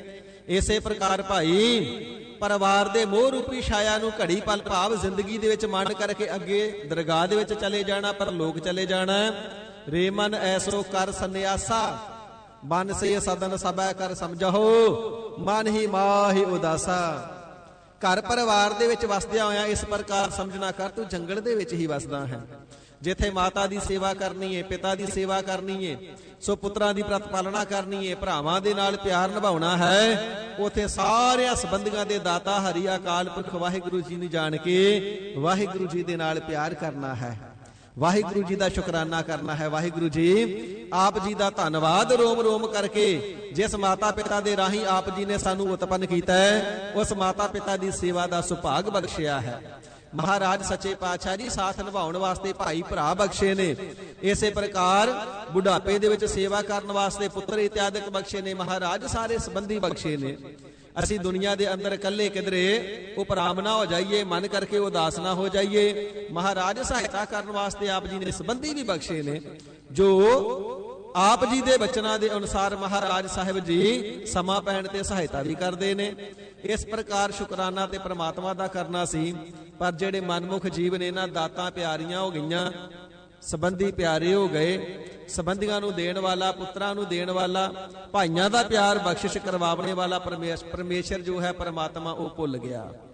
ਹਜ਼ੂਰ ਫਰਮਾਵਣਾ ਕਰਦੇ ਨੇ, ਵਾਹਿਗੁਰੂ ਜੀ ਦੇ ਨਾਮ ਜਪਣੇ ਦੀ ਵਿਧ ਨਹੀਂ ਜਾਣੀ, ਪਰਮਾਤਮਾ ਜੀ ਦੀ ਵਿਧੀ ਪ੍ਰਾਪਤ ਕਰਨੇ ਦੀ ਨਹੀਂ ਜਾਣੀ ਹੈ। ਮਾਤ ਪਿਤਾ ਸੁਤ ਭਾਈ ਪਿਆਰੇ, ਮਾਤਾ ਪਿਤਾ ਸਪੁੱਤਰ ਤੇ ਭਾਈ ਜਿਹੜੇ ਭਰਾ ਹਨ, ਇਹ ਖਰੇ ਪਿਆਰੇ ਅਤਿਅੰਤ ਬਹੁਤੇ ਹੀ ਪਿਆਰੇ ਕਰਕੇ ਜਾਣ ਲਏ। ਡੂਬ ਮੋਏ ਬਿਨ ਪਾਣੀ, ਤੇ ਫਿਰ ਸੰਸਾਰ ਸਾਗਰ ਦੇ ਵਿੱਚ ਬਿਨਾਂ ਹੀ ਪਾਣੀ ਤੋਂ ਡੁੱਬ ਕੇ ਮਰ ਗਏ। ਪਹਿਲਾਂ ਵੀ ਬੇਨਤੀ ਕੀਤੀ ਹੈ, ਪ੍ਰਤੱਖ ਸਮੁੰਦਰਾਂ ਤੇ ਸਾਗਰ ਦੇ ਅੰਦਰ ਪਾਣੀ ਹੈ, ਪਰ ਜੋ ਸੰਸਾਰ ਸਾਗਰ ਹੈ ਇਸ ਦੇ ਵਿੱਚ ਪਾਣੀ ਨਹੀਂ, ਇਸ ਦੇ ਵਿੱਚ ਤੇ ਬਲ ਦੇ ਸਹਿਤ ਮਾਇਆ ਵਿਆਪ ਰਹੀ ਏ। ਇਸੇ ਪ੍ਰਕਾਰ ਇਸ ਦੇ ਵਿੱਚ ਮੋਹ ਰੂਪੀ ਹੀ ਪਾਣੀ ਹੈ। ਜਿਹੜਾ ਜੀਵਾਂ ਨਾਲ ਮੋਹ ਕਰਨਾ ਨਾ, ਇਹ ਮੋਹ ਰੂਪੀ ਹੀ ਜਲ ਹੈ। ਜਿਵੇਂ ਸਮੁੰਦਰ ਦੇ ਵਿੱਚ ਪਾਣੀ ਵਿੱਚ ਜੀਵ ਡੁੱਬਦਾ ਹੈ, ਸੰਸਾਰ ਵਿੱਚ ਰਹਿੰਦਿਆਂ ਹੋਇਆਂ ਜਿਹੜਾ ਜੀਵ ਹੈ ਇਹ ਮੋਹ ਦੇ ਵਿੱਚ ਡੁੱਬ ਜਾਂਦਾ ਹੈ। ਪਦਾਰਥਾਂ ਰੂਪੀ ਲਹਿਰਾਂ ਨੇ, ਕਾਮ ਕ੍ਰੋਧ ਰੂਪੀ ਵੱਡੇ ਭਾਰੀ ਮਗਰਮੱਛ ਨੇ, ਆਸਾ ਤ੍ਰਿਸ਼ਨਾ ਰੂਪੀ ਸ਼ਾਰਕ ਤੇ ਵੇਲ ਇਸ ਦੇ ਵਿੱਚ ਵਸਦੀਆਂ ਨੇ, ਜਿਹੜੀਆਂ ਸ਼ੁਭ ਗੁਣਾਂ ਨੂੰ ਖਾ ਜਾਂਦੀਆਂ ਨੇ। ਇਸੇ ਪ੍ਰਕਾਰ ਡੂਬ ਮੋਏ ਬਿਨ ਪਾਣੀ। ਸੋ ਸਾਧ ਸੰਗਤ ਜੀ, ਜਿਵੇਂ ਵੇਦਾਂਤੀਆਂ ਨੇ ਸਾਖੀ ਪ੍ਰਚਲਿਤ ਕਰ ਰੱਖੀ ਹੈ ਨਾ, ਵੇਦਾਂਤੀਆਂ ਨੇ ਆਪਣੇ ਗ੍ਰੰਥ ਦੇ ਅੰਦਰ ਇੱਕ ਸਾਖੀ ਲਿਖੀ ਕਿ ਕਿਸੇ ਨਗਰ ਦੇ ਅੰਦਰ ਕੋਈ ਥੋੜੀ ਮਤ ਵਾਲੇ, ਹੋਸ਼ੀ ਮਤ ਵਾਲੇ ਜੁਲਾਹੇ ਰਹਿੰਦੇ ਸਨ। ਅਕਸਰ ਮੈਂ ਬੇਨਤੀ ਕਰਿਆ ਕਰਦਾ ਤੇ ਫਿਰ ਦੁਹਰਾ ਦਿਆਂ, ਗੁਰੂ ਘਰ ਦੇ ਵਿੱਚ ਜਾਤ ਪਾਤ ਨੂੰ ਕੋਈ ਥਾਂ ਨਹੀਂ, ਪਰ ਉਹਨਾਂ ਨੇ ਜਿਵੇਂ ਲਿਖੀ ਹੈ ਤਿਵੇਂ ਸੁਣਾਈ ਜਾ ਰਹੀ ਹੈ। ਉਹਨਾਂ ਨੇ ਲਿਖਣਾ ਕੀਤਾ, 10 ਜੁਲਾਹੇ ਸਨ, ਥੋੜੀ ਮਤ ਵਾਲੇ, ਹੋਸ਼ੀ ਮਤ ਵਾਲੇ, ਅਕਲ ਤੋਂ ਹੀਣੇ ਨੇ, ਨਾ ਮਤ ਹੋਣੇ ਕਰਕੇ ਕੰਮਕਾਰ ਤੇ ਪਹਿਲਾਂ ਹੀ ਨਹੀਂ ਆਉਂਦਾ, ਪਰ ਬਰਸਾਤਾਂ ਪੈਣ ਲੱਗ ਗਈਆਂ। ਤੇ ਸਾਧ ਸੰਗਤ ਜੀ, ਜਦੋਂ ਬਰਸਾਤ ਦੇ ਦਿਨ ਹੋਏ, ਮੀਂਹ ਪਿਆ, ਤੇ ਜਿਹੜੀਆਂ ਉਹਨਾਂ ਦੀਆਂ ਖੱਡੀਆਂ ਸਨ ਕੱਪੜੇ ਉਣਨ ਵਾਲੀਆਂ, ਉਹ ਵੀ ਪਾਣੀ ਦੇ ਨਾਲ ਭਰ ਗਈਆਂ। ਹੁਣ ਖਾਣ ਵਾਸਤੇ ਪਦਾਰਥ ਇਤਿਆਦਿ ਕੋਈ ਕੋਲ ਨਾ ਬਚਿਆ, ਤੇ ਦਸਾਂ ਨੇ ਆਪਸ ਵਿੱਚ ਸਲਾਹ ਕੀਤੀ, ਕਿਧਰੇ ਬਾਹਰ ਜਾ ਕਰਕੇ ਕੋਈ ਕੰਮ ਧੰਦਾ ਕਰੀਏ, ਕੋਈ ਕਾਰੋਬਾਰ, ਕੋਈ ਰੁਜ਼ਗਾਰ ਕਰੀਏ, ਕੋਈ ਉਪਜੀਵਿਕਾ ਕਰੀਏ, ਜਿਸ ਦੇ ਨਾਲ ਆਪਣਾ ਅਤੇ ਆਪਣੇ ਪਰਿਵਾਰ ਦਾ ਗੁਜ਼ਾਰਾ ਕਰ ਸਕੀਏ। ਦਸਾਂ ਨੇ ਸਲਾਹ ਕੀਤੀ ਕਿ ਪਿੰਡੋਂ ਬਾਹਰ ਜਾ ਕਰਕੇ ਕਿਧਰੇ ਕੰਮ ਕਰੀਏ, ਤੇ ਦਸੇ ਇਕੱਠੇ ਹੋ ਕੇ ਤੁਰ ਪਏ। ਸੋ ਬਰਸਾਤ ਦੇ ਦਿਨ ਹੋਣ ਦੇ ਕਾਰਨ ਪਾਣੀ ਦਾ ਵਹਾਓ ਜਿਹੜਾ ਸੀ, ਉਹ ਜਿੱਥੋਂ ਪਿਆ ਹੋਇਆ ਸੀ ਨਦੀ ਦੇ ਵਿੱਚੋਂ, ਸੋ ਉੱਥੇ ਜਿਹੜੀ ਰੇਤਾ ਹੈ ਬਹੁਤ ਚਮਕ ਰਹੀ ਹੈ। ਪਾਣੀ ਤੇ ਨਹੀਂ, ਪਾਣੀ ਤੇ ਲੰਘ ਗਿਆ। ਜਿਵੇਂ ਸਾਧ ਸੰਗਤ ਜੀ ਪਹਾੜਾਂ ਦੇ ਵਿੱਚ ਜਿਹੜੇ ਚੋਹ ਹੁੰਦੇ ਨੇ, ਪਾਣੀ ਥੋੜੇ ਸਮੇਂ ਬਾਅਦ ਆਉਣਾ ਬੰਦ ਹੋ ਜਾਂਦਾ ਨਾ, ਜਿਤਨਾ ਪਹਾੜਾਂ ਤੇ ਪੈਂਦਾ ਉਹ ਲੰਘ ਜਾਂਦਾ। ਪਾਣੀ ਪੈ ਕਰਕੇ ਲੰਘ ਚੁੱਕਿਆ ਹੋਇਆ, ਰੇਤਾ ਬੜੀ ਚਮਕਦੀ ਏ। ਜਿਵੇਂ ਦੂਰ ਤੋਂ ਦੇਖਿਆ ਜਾਵੇ ਤੇ ਸਾਧ ਸੰਗਤ ਜੀ ਕਈ ਵਾਰ ਗੱਡੀ ਤੇ ਜਾਂਦਿਆਂ ਜਾਂ ਚਲਾਉਂਦਿਆਂ ਦੂਰੋਂ ਸੜਕ ਵੀ ਚਮਕਦੀ, ਜਿਵੇਂ ਪਾਣੀ ਖਲੋਤਾ ਹੁੰਦਾ। ਇਸ ਨੂੰ ਮ੍ਰਿਗ ਤ੍ਰਿਸ਼ਨਾ ਦਾ ਜਲ ਆਖਿਆ ਜਾਂਦਾ ਹੈ। ਮਾਰੂ ਥਲਾਂ ਵਿੱਚ ਰੇਤ ਚਮਕਦੀ ਏ, ਰੇਤ ਚਮਕੇ ਪਾਣੀ ਵਰਗੀ ਪ੍ਰਤੀਤ ਹੁੰਦੀ ਹੈ, ਪਰ ਪਾਣੀ ਹੁੰਦਾ ਨਹੀਂ। ਇਹ ਮ੍ਰਿਗ ਤ੍ਰਿਸ਼ਨਾ ਦਾ ਜਲ ਇਸ ਨੂੰ ਆਖਿਆ ਜਾਂਦਾ ਹੈ। ਇਸ ਪ੍ਰਕਾਰ ਮ੍ਰਿਗ ਤ੍ਰਿਸ਼ਨਾ ਦੇ ਜਲ ਵਾਂਗੂ ਰੇਤ ਚਮਕ ਰਹੀ ਏ। ਤੇ ਦਸਾਂ ਨੇ ਆਪਸ ਵਿੱਚ ਸਲਾਹ ਕੀਤੀ, ਜੀ ਜਾਣਾ ਸੀ ਕਮਾਈ ਕਰਨ, ਪਰ ਅੱਗੇ ਤੇ ਨਦੀ ਆ ਗਈ, ਪਾਰ ਕਿਵੇਂ ਕਰੀਏ, ਕਿਧਰੇ ਕੋਈ ਰੋੜੀ ਨਾ ਜਾਵੇ, ਡੋਬੀ ਨਾ ਜਾਵੇ। ਸਭਨਾਂ ਨੇ ਆਪਣੇ ਕੱਪੜੇ ਉਤਾਰ ਕੇ ਆਪਣੇ ਸਿਰ ਤੇ ਬੰਨ ਲੈ ਕੇ ਕੱਪੜੇ ਗਿੱਲੇ ਨਾ ਹੋ ਜਾਣ, ਤੇ ਇੱਕ ਦੂਸਰੇ ਦਾ ਹੱਥ ਫੜ ਲਿਆ। ਜੀ ਸਾਰੇ ਇੱਕ ਦੂਜੇ ਦਾ ਹੱਥ ਫੜ ਲਓ, ਹੱਥ ਫੜ ਕੇ ਪਾਰ ਲੰਘ ਜਾਈਏ, ਕੋਈ ਵਿਛੜ ਨਾ ਜਾਵੇ, ਕੋਈ ਡੁੱਬ ਨਾ ਜਾਵੇ। ਇਸੇ ਪ੍ਰਕਾਰ ਕੀਤਾ। ਪਾਣੀ ਭਾਵੇਂ ਹੈ ਹੀ ਨਹੀਂ, ਮਨ ਵਿੱਚ ਸੰਕਲਪ ਕਰ ਲਿਆ, ਜੀ ਇਹ ਤੇ ਪਾਣੀ ਦੇ ਨਾਲ ਭਰੀ ਹੋਈ ਹੈ, ਤੇ ਜਿਵੇਂ ਪਾਣੀ ਚੋਂ ਡਰ ਡਰ ਕੇ ਲੰਘੀਦਾ ਨਾ, ਇਵੇਂ ਦਸਾਂ ਨੇ ਇੱਕ ਦੂਸਰੇ ਦਾ ਹੱਥ ਫੜਿਆ ਹੋਇਆ ਤੇ ਡਰ ਡਰ ਕੇ ਪਾਣੀ ਚੋਂ ਲੰਘਦੇ ਨੇ। ਜਦੋਂ ਅਗਲੇ ਸਿਰੇ ਤੇ ਪਹੁੰਚ ਗਏ, ਕਹਿਣ ਲੱਗੇ ਹੁਣ ਗਿਣਤੀ ਕਰ ਲਈਏ, ਅਸੀਂ ਪੂਰੀਆਂ, ਕੋਈ ਰੁੜ ਤੇ ਨਹੀਂ ਗਿਆ। ਪਹਿਲੇ ਨੇ ਗਿਣਨਾ ਕੀਤਾ, 1 2 3 4 5 6 7 8 9। ਸਾਹਮਣੇ ਖਲੋਤੇ 9 ਨੂੰ ਗਿਣ ਲਿਆ, ਆਪਣੇ ਆਪ ਨੂੰ ਗਿਣਿਆ ਹੀ ਨਹੀਂ। ਕਹਿੰਦਾ ਜੀ 9 ਰਹਿ ਗਏ, ਲੱਗਦਾ ਇੱਕ ਰੁੜ ਗਿਆ।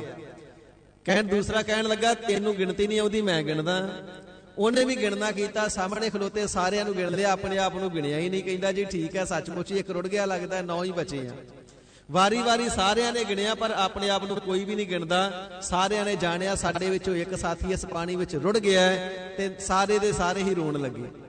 ਸਾਧ ਸੰਗਤ ਜੀ, ਨੇੜੇ ਇੱਕ ਜ਼ਿਮੀਂਦਾਰ ਆਪਣੇ ਖੇਤਾਂ ਵਿੱਚ ਕੰਮ ਕਰਦਾ ਸੀ। ਉਹਨੇ ਵੇਖਿਆ ਰੋਈ ਕਾਹਤੋਂ ਜਾਂਦੇ ਨੇ, ਆ ਕੇ ਪੁੱਛਿਆ ਭਾਈ ਕਿਉਂ ਰੋਂਦੇ ਹੋ, ਤੁਹਾਡਾ ਕੀ ਨੁਕਸਾਨ ਹੋ ਗਿਆ?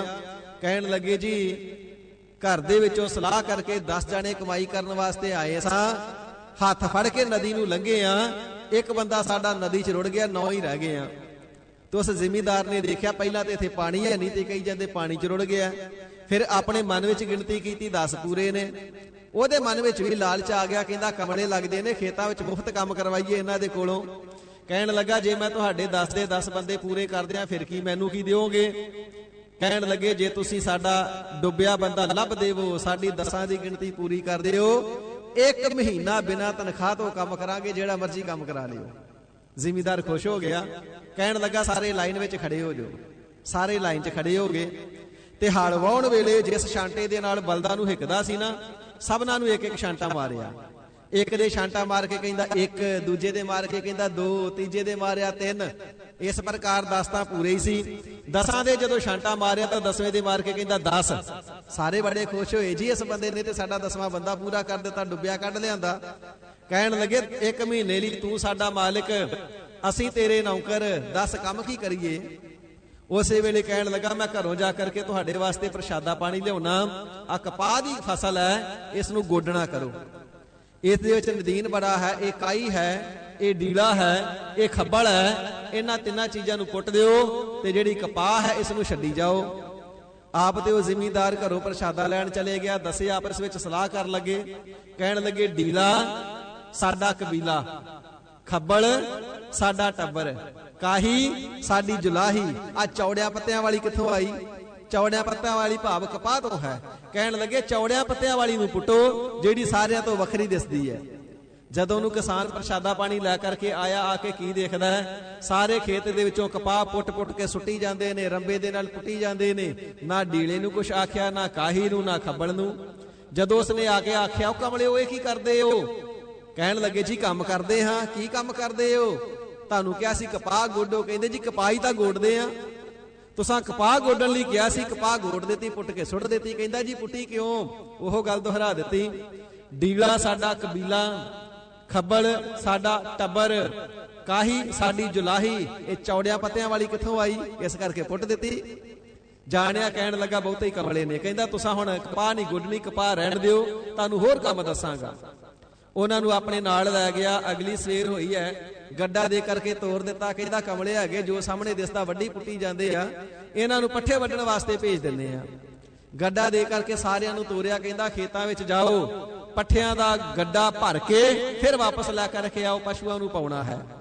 10 ਦੇ 10 ਹੀ ਸਾਧ ਸੰਗਤ ਜੀ ਗੱਡਾ ਲੈ ਕਰਕੇ ਖੇਤਾਂ ਵੱਲ ਨੂੰ ਚੱਲ ਪਏ। ਤੇ ਜਦੋਂ ਧੁੱਪ ਹੋਈ ਹੈ ਨਾ, ਤੇ ਧੁੱਪ ਹੋਣ ਦੇ ਨਾਲ ਜਿਹੜਾ ਗੱਡਾ ਹੈ ਉਸ ਦੀਆਂ ਪੱਤੀਆਂ ਇਤਿਆਦਿਕ ਲੋਹੇ ਦੀਆਂ ਤਪਣੀਆਂ ਸ਼ੁਰੂ ਹੋ ਗਈਆਂ। ਤੇ ਗੱਡਾ ਜਿਹੜਾ ਹੈ ਪਹਿਲਾਂ ਤੁਰਨ ਦੇ ਨਾਲ ਰੀ ਰੀ ਕਰਦਾ ਹੈ। ਸਾਧ ਸੰਗਤ ਜੀ ਉਹਨਾਂ ਸਮਿਆਂ ਦੇ ਵਿੱਚ ਐਸਾ ਭਲਾ ਸਮਾਂ ਹੋਇਆ ਕਰਦਾ ਸੀ, ਬੈਰਿੰਗ ਨੂੰ ਮੱਖਣ ਹੀ ਲਾ ਦੇਣਾ, ਕਹਿਣਾ ਗਰੀਸ ਨਹੀਂ ਹੈਗੀ ਮੱਖਣ ਹੀ ਲਾ ਦਿਓ, ਕਿਉਂਕਿ ਦੁੱਧ ਘਿਓ ਘਰਾਂ ਵਿੱਚ ਖੁੱਲਾ ਹੁੰਦਾ ਸੀ। ਪਹਿਲਾਂ ਜਦੋਂ ਮੱਖਣ ਲਾ ਕਰਕੇ ਬੈਰਿੰਗ ਨੂੰ ਤੋੜ ਦਿੱਤਾ ਹੈ ਤੇ ਗੱਡਾ ਰੀ ਰੀ ਕਰਦਾ ਹੈ। ਜਦੋਂ ਧੁੱਪ ਚੜੀ ਹੈ, ਜਿਹੜਾ ਮੱਖਣ ਸੀ ਪਿੱਗਰ ਕਰਕੇ ਵਿੱਚੋਂ ਨਿਕਲ ਗਿਆ ਤੇ ਰੀ ਰੀ ਕਰਨੋਂ ਬੰਦ ਹੋ ਗਿਆ। ਉਹਨਾਂ ਨੇ ਸੋਚਿਆ, ਕਹਿੰਦੇ ਪਹਿਲਾਂ ਤੇ ਗੱਡੇ ਨੂੰ ਬੁਖਾਰ ਚੜਿਆ, ਗੱਡਾ ਹੂਕਦਾ ਸੀ, ਰੋਈ ਜਾਂਦਾ ਸੀ, ਹੁਣ ਤੇ ਰੋਣੋਂ ਵੀ ਬੰਦ ਹੋ ਗਿਆ, ਇਸ ਦਾ ਮਤਲਬ ਗੱਡਾ ਮਰ ਗਿਆ। ਸਾਰੇ ਦੇ ਸਾਰੇ ਦਸੇ ਰੋਣ ਲੱਗ ਗਏ। ਲੱਕੜਾਂ ਇਕੱਠੀਆਂ ਕੀਤੀਆਂ, ਗੱਡੇ ਦੇ ਉੱਤੇ ਰੱਖ ਕਰਕੇ ਅੱਗ ਲਾ ਦਿੱਤੀ। ਨਾਲੇ ਰੋਈ ਜਾਂਦੇ ਨੇ, ਨਾਲੇ ਗੱਡੇ ਨੂੰ ਸਾੜੀ ਜਾਂਦੇ ਨੇ। ਜਦੋਂ ਸਾਰਾ ਗੱਡਾ ਸੜ ਗਿਆ, ਵਿੱਚ ਲੋਹੇ ਦੇ ਕਿੱਲ ਪੱਤੀਆਂ ਜਿੰਨੀਆਂ ਸਨ, ਇੱਕ ਚਾਦਰ ਦੇ ਵਿੱਚ ਤਿੰਨਾਂ ਨੂੰ ਬੰਨ ਕਰਕੇ ਤੇ ਵਾਪਸ ਜ਼ਿਮੀਂਦਾਰ ਦੇ ਘਰ ਚਲੇ ਗਏ। ਦਸਾਂ ਨੂੰ ਵੇਖ ਕਰਕੇ ਕਹਿਣ ਲੱਗਾ, ਕਮਲਿਓ ਗੱਡਾ ਕਿੱਥੇ ਹੈ? ਪੱਠੇ ਨਹੀਂ ਲੈ ਕੇ ਆਏ। ਤੇ ਕਹਿਣ ਲੱਗੇ ਸਾਡੇ ਮਾਲਕ ਗਏ ਤੇ ਗੱਡਾ ਲੈ ਕੇ ਪੱਠੇ ਲੈਣੀ ਸੀ, ਪਰ ਅਸੀਂ ਦੇਖਣਾ ਕੀਤਾ ਗੱਡਾ ਜਿਹੜਾ ਸੀ ਵਿਚਾਰਾ ਰੋਈ ਜਾਂਦਾ ਸੀ, ਤਪ ਗਿਆ ਸਾਰਾ, ਬੜਾ ਪਿੰਡਾ ਤਪਿਆ, ਉਸ ਨੂੰ ਬੁਖਾਰ ਹੋ ਗਿਆ। ਬੁਖਾਰ ਇੰਨਾ ਜ਼ਿਆਦਾ ਹੋ ਗਿਆ ਕਿ ਜਿਹੜਾ ਗੱਡਾ ਸੀ ਉਹ ਰੋਣਾ ਵੀ ਬੰਦ ਹੋ ਗਿਆ, ਗੱਡਾ ਮਰ ਗਿਆ। ਕਹਿਣ ਲੱਗੇ ਫਿਰ ਗੱਡਾ ਕਿੱਥੇ ਹੈ? ਕਹਿਣ ਲੱਗਾ ਜੀ ਮਾਲਕ ਤੁਹਾਡਾ ਕੰਮ ਆਪੇ ਹੀ ਕਰ ਰਹੇ ਆ, ਤੁਹਾਨੂੰ ਖੇਚਲਾ ਨਾ ਹੋਵੇ। ਗੱਡੇ ਦਾ ਅੰਤਮ ਸੰਸਕਾਰ ਕਰਕੇ ਤੇ ਉਹਦੇ ਫੁੱਲ ਚੁਗ ਕੇ ਲੈ ਆਏ ਆ ਫੁੱਲ ਹੁਣ ਤੁਸੀਂ ਲੈ ਜਾਓ, ਜਾ ਕੇ ਗੰਗਾ ਵਿੱਚ ਪਾਇਓ, ਇਸ ਦੀ ਆਤਮਾ ਨੂੰ ਸ਼ਾਂਤੀ ਮਿਲ ਜਾਵੇ। ਉਸ ਵੇਲੇ ਗੁੱਸੇ ਵਿੱਚ ਆ ਕੇ ਸਾਰਿਆਂ ਨੂੰ ਭਜਾ ਦਿੱਤਾ, ਜਾਓ ਚਲੇ ਜਾਓ, ਤੁਸੀਂ ਕਿਸੇ ਕੰਮ ਦੇ ਨਹੀਂ। ਇਸੇ ਪ੍ਰਕਾਰ ਹਜ਼ੂਰ ਫਰਮਾਵਣਾ ਕਰਦੇ ਨੇ, ਭਾਈ ਜਿਵੇਂ ਪਾਣੀ ਤੋਂ ਬਿਨਾਂ ਹੀ ਵੇਦਾਂਤੀਆਂ ਦੇ ਕਲਪਿਤ ਕੀਤੇ ਹੋਏ ਜੁਲਾਹੇ ਕਹਿੰਦੇ ਸਨ ਨਾ ਸਾਡਾ ਇੱਕ ਬੰਦਾ ਡੁੱਬ ਗਿਆ, ਇਸੇ ਪ੍ਰਕਾਰ ਸੰਸਾਰ ਦੇ ਜੀਵ ਨੇ ਸੰਸਾਰ ਸਾਗਰ ਦੇ ਅੰਦਰ ਬਿਨਾਂ ਹੀ ਪ੍ਰਤੱਖ ਪਾਣੀ ਤੋਂ ਡੁੱਬਦੇ ਜਾਂਦੇ ਨੇ, ਮੋਹ ਰੂਪੀ ਜਲ ਦੇ ਅੰਦਰ ਹੀ ਡੁੱਬਦੇ ਜਾਂਦੇ ਨੇ।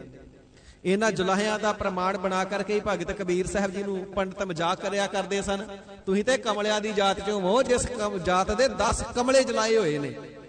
ਤਾਂ ਹੀ ਭਗਤ ਕਬੀਰ ਸਾਹਿਬ ਜੀ ਨੇ ਉਚਾਰਨਾ ਕੀਤਾ ਸੀ ਨਾ, ਕਬੀਰ ਮੇਰੀ ਜਾਤ ਕਹੋ ਸਭ ਕਹੋ ਹਸਨੇ ਹਾਰ। ਮੇਰੀ ਜਾਤ ਤੇ ਸਾਰੇ ਹੀ ਹੱਸਦੇ ਨੇ ਕਿ ਮੇਰੀ ਨਾ ਜਾਤ ਨੀਵੀਂ ਹੈ। ਬਲਿਹਾਰੀ ਇਸ ਜਾਤ ਕੋ ਜਿਹ ਜਪਿਓ ਪਰਵਦਗਾਰ, ਪਰ ਮੈਂ ਇਸ ਜਾਤ ਤੋਂ ਕੁਰਬਾਨ ਜਾਂਦਾ ਹਾਂ, ਬਲਿਹਾਰ ਜਾਂਦਾ ਹਾਂ, ਜਿਸ ਦੇ ਵਿੱਚ ਜਨਮ ਲੈ ਕਰਕੇ ਮੈਂ ਪਰਵਦਗਾਰ ਪਰਮਾਤਮਾ ਜੀ ਦੇ ਨਾਮ ਦਾ ਸਿਰਜਣਹਾਰ ਦਾ ਸਿਮਰਨ ਕੀਤਾ ਹੈ। ਹਜ਼ੂਰ ਫਰਮਾਵਣਾ ਕਰਦੇ ਨੇ, ਜਿਵੇਂ ਵੇਦਾਂਤੀਆਂ ਨੇ ਕਲਪਿਤ ਕਰ ਦਿੱਤੇ 10 ਜੁਲਾਹੇ ਸੰਸਾਰ ਦਾ ਹਾਸਾ ਬਣ ਗਿਆ ਕਿ ਬਿਨਾਂ ਹੀ ਪਾਣੀ ਤੋਂ ਜੁਲਾਹਾ ਡੁੱਬ ਗਿਆ ਸੀ।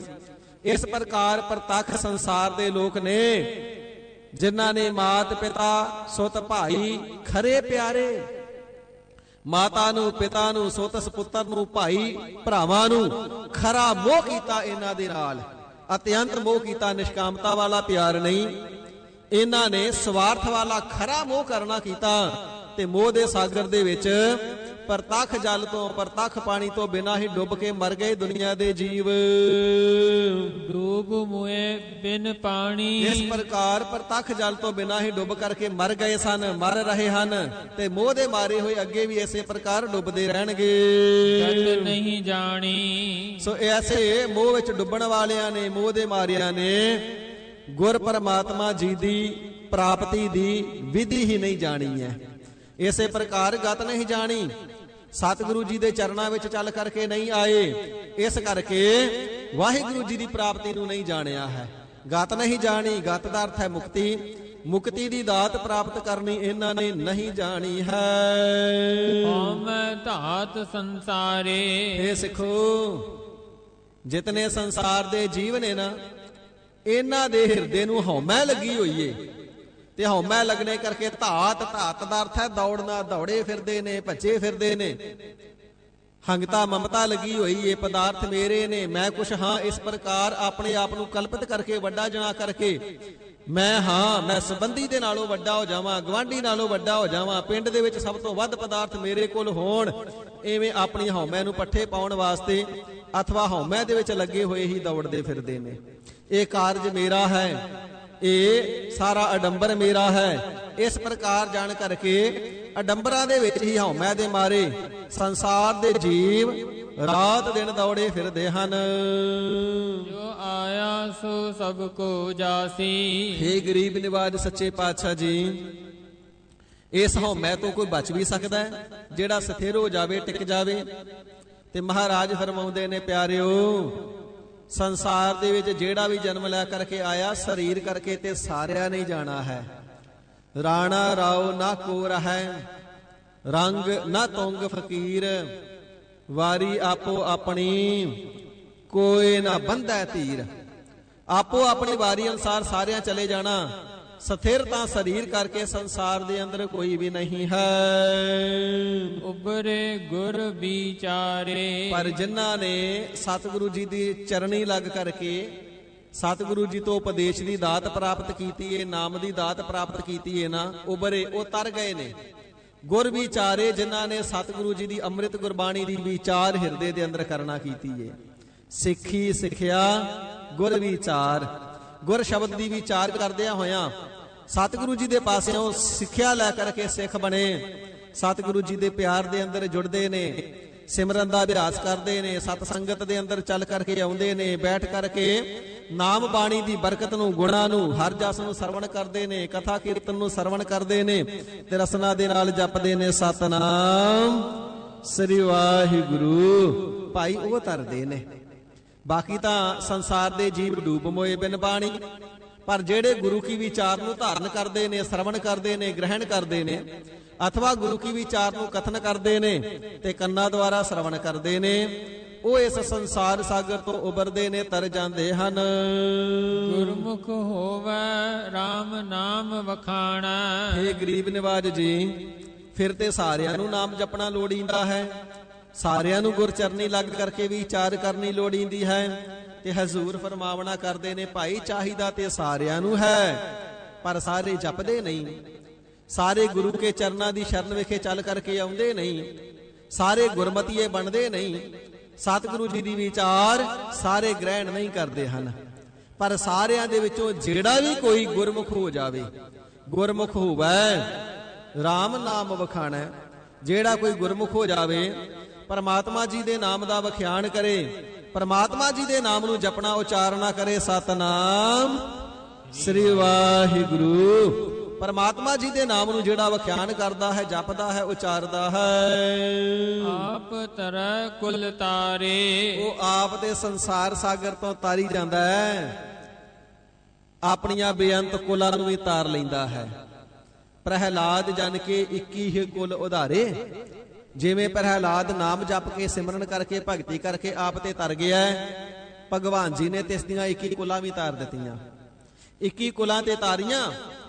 ਜਿਹੜਾ ਉਸ ਦਾ ਬਾਪ ਸੀ ਹਰਨਾਕਸ਼, ਭਾਵੇਂ ਅਤ ਮੰਦ ਕਰਮੀ ਸੀ, ਮੰਦ ਕਰਮੀ ਨੂੰ ਇਸ ਕਰਕੇ ਤਾਰ ਦਿੱਤਾ ਕਿਉਂਕਿ ਇਹ ਭਗਤ ਦਾ ਪਿਤਾ ਹੈ।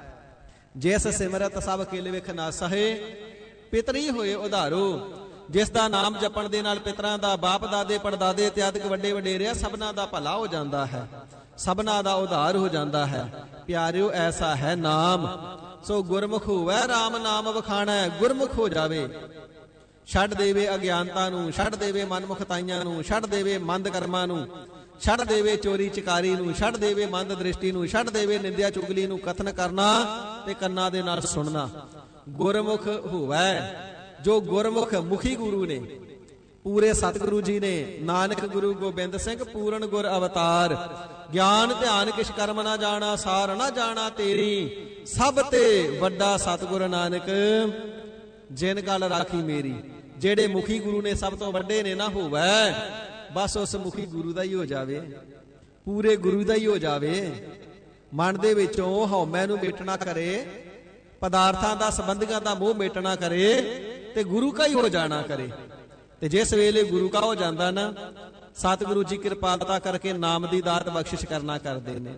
ਫਿਰ ਜਿਹੜਾ ਜਗਿਆਸੂ ਹੈ, RAM ਨਾਮ ਵਖਾਣਾ, ਸਤਿਗੁਰੂ ਜੀ ਦੇ ਉਪਦੇਸ਼ ਦੁਆਰਾ, ਬਖਸ਼ਿਸ਼ ਦੇ ਦੁਆਰਾ, ਸਤਿਗੁਰੂ ਜੀ ਦੀ ਨਜ਼ਰ ਦੇ ਦੁਆਰਾ RAM ਜੀ ਦੇ ਨਾਮ ਨੂੰ, ਪਰਮਾਤਮਾ ਜੀ ਦੇ ਨਾਮ ਨੂੰ ਵਖਾਣਾ, ਵਖਾਣਦਾ ਹੈ, ਜਪਣਾ ਕਰਦਾ ਹੈ, ਅਰਾਧਦਾ ਹੈ, ਆਪ ਤਰਦਾ ਹੈ, ਆਪਣੀਆਂ ਸਾਰੀਆਂ ਕੁਲਾਂ ਨੂੰ ਤਾਰ ਲੈਂਦਾ ਹੈ। ਨਾਨਕ ਨਾਮ ਵਸੈ ਘਟ ਅੰਤਰ। ਇਸੇ ਪ੍ਰਕਾਰ ਸਾਧ ਸੰਗਤ ਜੀ 21 ਕੁਲਾਂ ਤਰਦੀਆਂ ਨੇ।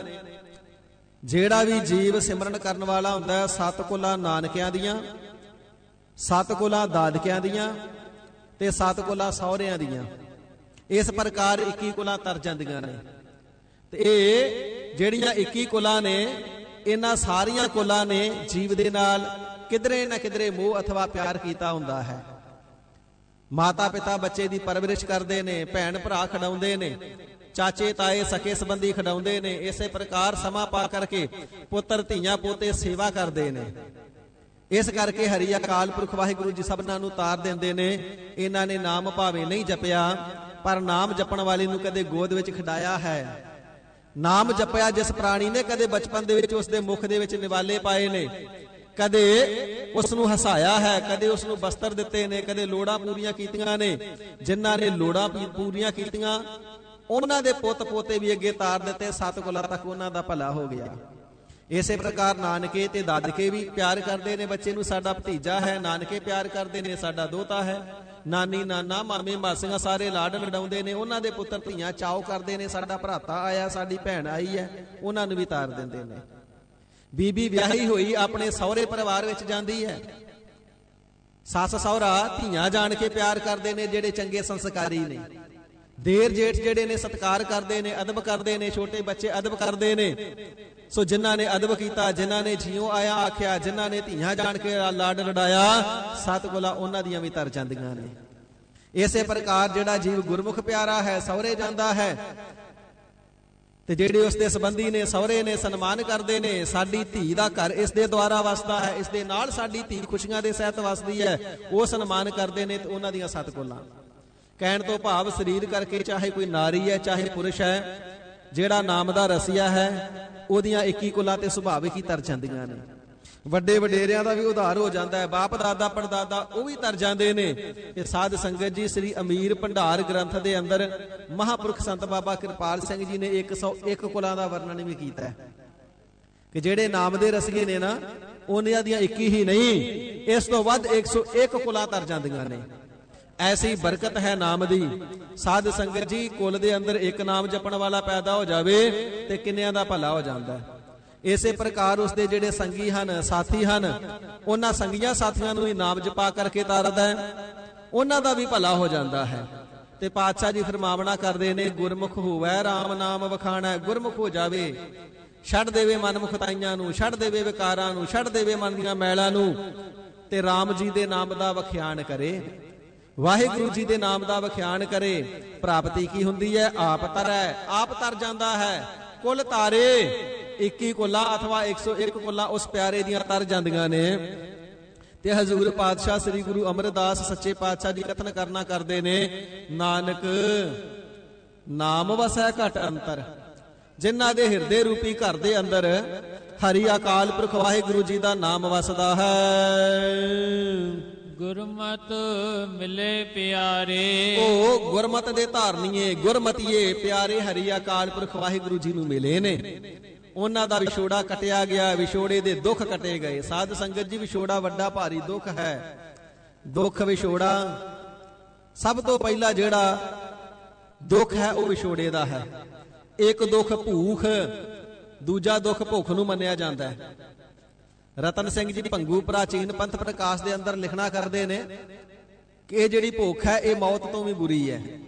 ਲੋਕਿਕ ਧਾਰਨਾ ਦੇ ਅੰਦਰ ਬਾਬਾ ਫਰੀਦ ਜੀ ਦੇ ਨਾਮ ਦੇ ਨਾਲ ਵੀ ਇੱਕ ਲੌਕਿਕ ਪ੍ਰਮਾਣ ਪ੍ਰਚਲਿਤ ਹੈ, ਭਾਵੇਂ ਉਹ ਗੁਰਬਾਣੀ ਦੇ ਅੰਦਰ ਨਹੀਂ। ਫਰੀਦਾ ਮੌਤੋਂ ਭੁੱਖ ਬੁਰੀ, ਜਿਹੜੀ ਭੁੱਖ ਹੈ ਮੌਤ ਤੋਂ ਬੁਰੀ ਹੈ। ਜੀ ਬੁਰੀ ਕਿਉਂ ਹੈ? ਮੌਤ ਤੇ ਮਾਰ ਦਿੰਦੀ ਹੈ ਨਾ, ਭੁੱਖ ਕਿਉਂ ਬੁਰੀ ਹੈ? ਤੇ ਕਹਿਣ ਲੱਗੇ ਜੀ ਜਿਹੜੀ ਮੌਤ ਉਹ ਇੱਕ ਵਾਰ ਹੀ ਮਾਰਦੀ ਹੈ, ਪਰ ਜਿਹੜੀ ਭੁੱਖ ਹੈ ਰੋਜ਼ ਰੋਜ਼ ਮਾਰਦੀ ਹੈ।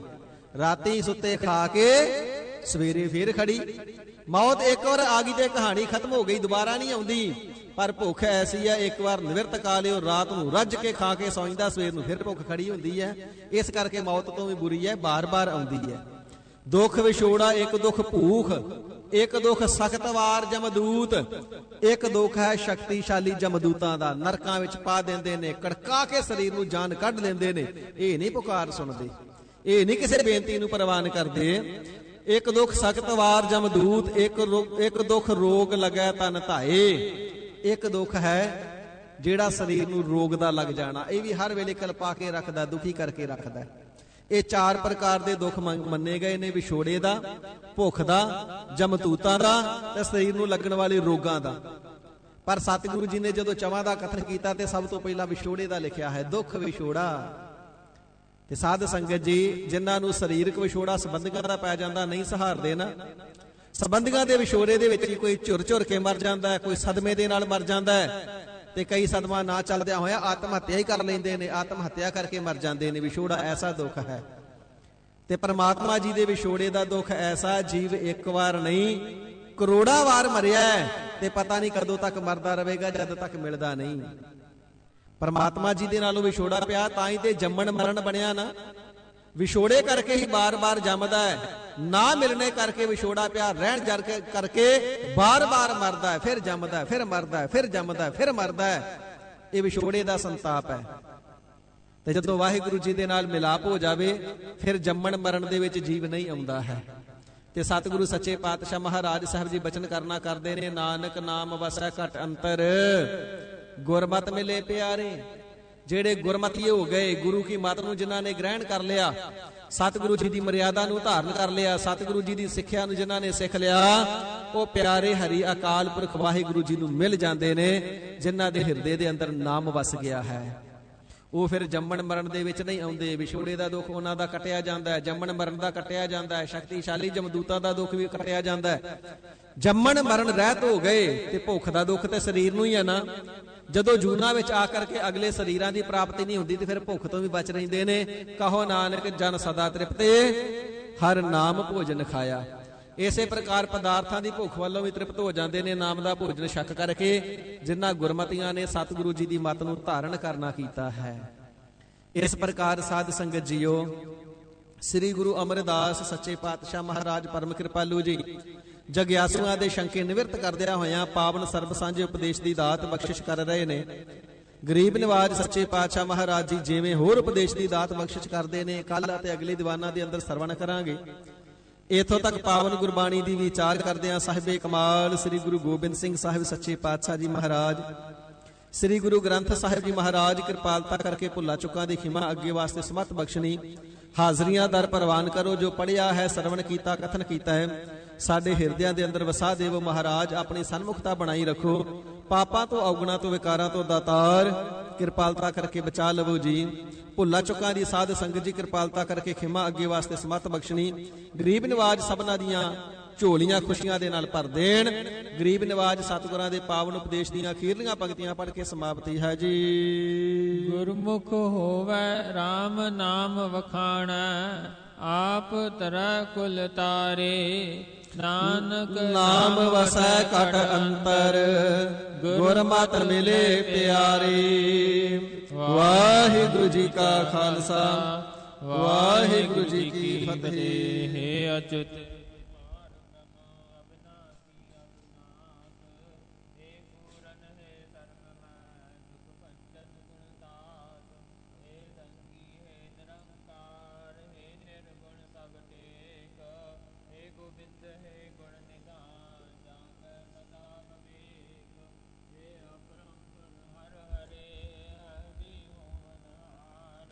हे संता का सदा संग निधारा आधार। हे ठाकुर हो दासरो मैं निर्गुण गुण नहीं कोय। नानक दीजै नाम दान राखो ये परोय। आए प्रभ शरणागति कृपा निध दयाल। एक अखर हर मन वसत नानक होत निहाल। वाहिगुरु नाम जहाज है चढ़े सो तरे पार। जो शरदा कर सेव दे गुर पार उतारनहार। कथा निता प्रत होत है सुनो सो सिंह सुजान। नानक गुरु गोविंद सिंह जी सदा करे कल्याण। नानक गुरु गोविंद सिंह जी सदा करे कल्याण। वाहिगुरु जी का खालसा, वाहिगुरु जी की फतेह। गज के जयकार जावे सो निहाल हो जावे। सत श्री अकाल गुरबर अकाल। देग तेग फतेह गुरु पंथ खाल। से दीदना दिन चढ़दी कला रखनी सच्चे पातशाह जी महाराज। वाहिगुरु जी का खालसा, वाहिगुरु जी की फतेह। ਸਮੂਹ ਸਾਧ ਸੰਗਤ ਨੂੰ ਬੇਨਤੀ ਕੀਤੀ ਜਾਂਦੀ ਹੈ, ਜਥੇਦਾਰ ਸਾਹਿਬ ਸ੍ਰੀਮਾਨ ਸੰਤ ਬਾਬਾ ਕੁਲਵੰਤ ਸਿੰਘ ਜੀ, ਤਖਤ ਸੱਚਖੰਡ ਸ੍ਰੀ ਹਜੂਰ ਸਾਹਿਬ, ਤਿੰਨਾਂ ਵੱਲੋਂ ਸ਼ੁਕਰਾਨੇ ਵਜੋਂ ਅੱਜ ਮਿਤੀ 13/1/2021 ਨੂੰ ਦਿਨ ਬੁੱਧਵਾਰ ਨੂੰ ਤਖਤ ਸਾਹਿਬ ਵਿਖੇ ਸ੍ਰੀ ਅਖੰਡ ਪਾਠ ਸਾਹਿਬ ਜੀ ਦੀ ਸਮਾਪਤੀ ਅਤੇ ਸਵੇਰੇ 11 ਵਜੇ ਤੋਂ ਸੱਚਖੰਡ ਸਾਹਿਬ ਤੇ ਗੁਰੂ ਕਾ ਲੰਗਰ ਹੋਵੇਗਾ। ਸਮੂਹ ਸੰਗਤਾਂ ਨੇ ਸ੍ਰੀ ਅਖੰਡ ਪਾਠ ਸਾਹਿਬ ਜੀ ਦੀ ਸਮਾਪਤੀ ਦੇ ਉੱਪਰ ਗੁਰੂ ਚਰਨਾਂ ਵਿਖੇ ਹਾਜ਼ਰੀਆਂ ਭਰਨੀਆਂ ਅਤੇ ਲੰਗਰ ਵਿਖੇ ਦਰਸ਼ਨ ਦੇਣ ਦੀ ਕਿਰਪਾਲਤਾ ਕਰਨੀ। ਗੁਰੂ ਕੇ ਲੰਗਰ ਛਕ ਕਰਕੇ ਗੁਰੂ ਕੀਆਂ ਖੁਸ਼ੀਆਂ ਪ੍ਰਾਪਤ ਕਰਨੀਆਂ ਜੀ। ਇਸੇ ਪ੍ਰਕਾਰ ਜਥੇਦਾਰ ਸਾਹਿਬ ਬਾਬਾ ਕੁਲਵੰਤ ਸਿੰਘ ਸਾਹਿਬ ਜੀ ਵੱਲੋਂ ਸੋ ਬੇਨਤੀ ਹੈ, ਪੁਰਾਤਨ ਰਿਵਾਜ ਅਨੁਸਾਰ ਮਿਤੀ 13/1/2021 ਨੂੰ ਲੋਹੜੀ ਦਾ ਪ੍ਰੋਗਰਾਮ ਮਨਾਇਆ ਜਾਵੇਗਾ। ਇਸ ਅਵਸਰ ਤੇ ਸਤਿਕਾਰਯੋਗ ਪੰਜ ਪਿਆਰੇ ਸਾਹਿਬਾਨ ਨੂੰ ਸਨੀਮਰ ਦਰਸ਼ਨ ਦੇਣ ਦੀ ਬੇਨਤੀ ਕੀਤੀ ਜਾਂਦੀ ਹੈ ਜੀ। ਸਿੰਘ ਸਾਹਿਬ ਬਾਬਾ ਰਾਮ ਸਿੰਘ ਜੀ ਵੱਲੋਂ ਇਸ ਅਵਸਰ ਤੇ ਸਮੂਹ ਰਾਗੀ ਜਥਿਆਂ ਨੂੰ ਸੂਚਿਤ ਕੀਤਾ ਜਾਂਦਾ ਹੈ ਕਿ ਤਖਤ ਸੱਚਖੰਡ ਸ੍ਰੀ ਹਜੂਰ ਸਾਹਿਬ ਅਬਚਲ ਨਗਰ ਸਾਹਿਬ ਵਿਖੇ ਸਾਰੇ ਰਾਗੀ ਜਥਿਆਂ ਨੇ ਹਾਜ਼ਰ ਹੋਣਾ ਹੈ ਤੇ ਬਸੰਤ ਰਾਗ ਦੀ ਆਰੰਭਤਾ ਕਰਨੀ ਹੈ ਜੀ, ਜੋ ਕਿ ਕੀਰਤਨ ਦੀ ਆਰੰਭਤਾ ਰਾਤ 8 ਵਜੇ ਤੋਂ ਹੋਵੇਗੀ। ਸੋ ਸਾਰੇ ਰਾਗੀ ਜਥਿਆਂ ਨੇ, ਪੰਜ ਪਿਆਰੇ ਸਿੰਘ ਸਹਿਬਾਨਾਂ ਨੇ ਤੇ ਸੰਗਤਾਂ ਨੇ ਬੇਨਤੀਆਂ ਪ੍ਰਵਾਨ ਕਰਨੀਆਂ ਜੀ। ਵਾਹਿਗੁਰੂ ਜੀ ਕਾ ਖਾਲਸਾ, ਵਾਹਿਗੁਰੂ ਜੀ ਕੀ ਫਤਿਹ।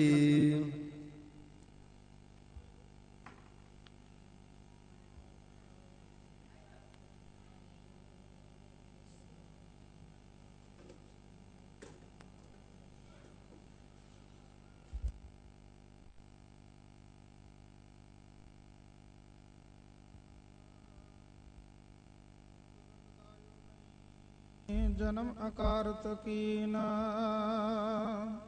कहो नानक हर भज मना, जय विद जल का मीन। गुण गोबिंद गायो नहीं, जन्म अकारत कीन, कहो नानक हर भज मना, जय विद जल का मीन। विख्यान स्यों काहे रचियो, निमख न होए उदास, कहो नानक भज हर मना, पर न जम की फांस। तरना पो इवही गयो, लियो जरा तन जीत, कहो नानक भज हर मना, औद जात है बीत। बिरद पयो सूझा नहीं, काल पहुँच्यो आन, कहो नानक नर बावरे क्यों न पदे भगवान। धनदारा संपत सगल जिन अपनी करमान, इनमें कद संगी नहीं, नानक साची जान। पतद उदाहरण पाए हरन, हर अनाथ के नाथ, कहो नानक ता जानिया सदा बसत तुम साथ। तान तान जे तो कव दियो, तास्यों ने हो नकीन, कहो नानक नर बावरे अब क्यों डोलत दीना। तान तान संपा सुख दियो, अर्जनी के ताम, कहो नानक सुन रे मना, सिमरत कायन राम। सब सुख दाता राम है, दूसर नाय न कोय, कहो नानक सुन रे मना, तै सिमरत गद गत होए। जय सिमरत गद पाइया, तै बजरे तै मीत, कहो नानक सुन रे मना, औद घट नीत। पांच तत्व को तन रचियो, जानो चतुर सुजान, जहते उपजो नानका लीनता मेहमान। घट घट में हर जू बसा, संतन कयो पुकार, कहो नानक ता भज मना, भवन दोतरा पार।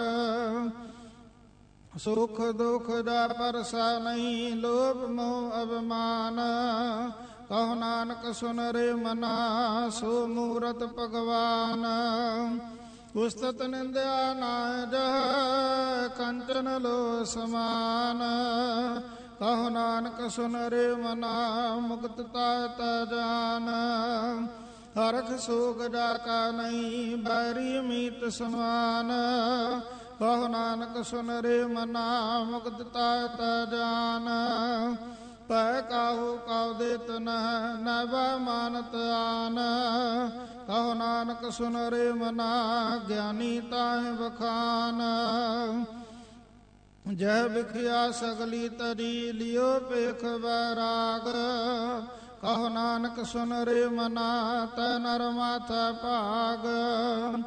जय माया ममता तरी, सबते पयो उदास, कहो नानक सुन रे मना, तै घट ब्रह्म निवास।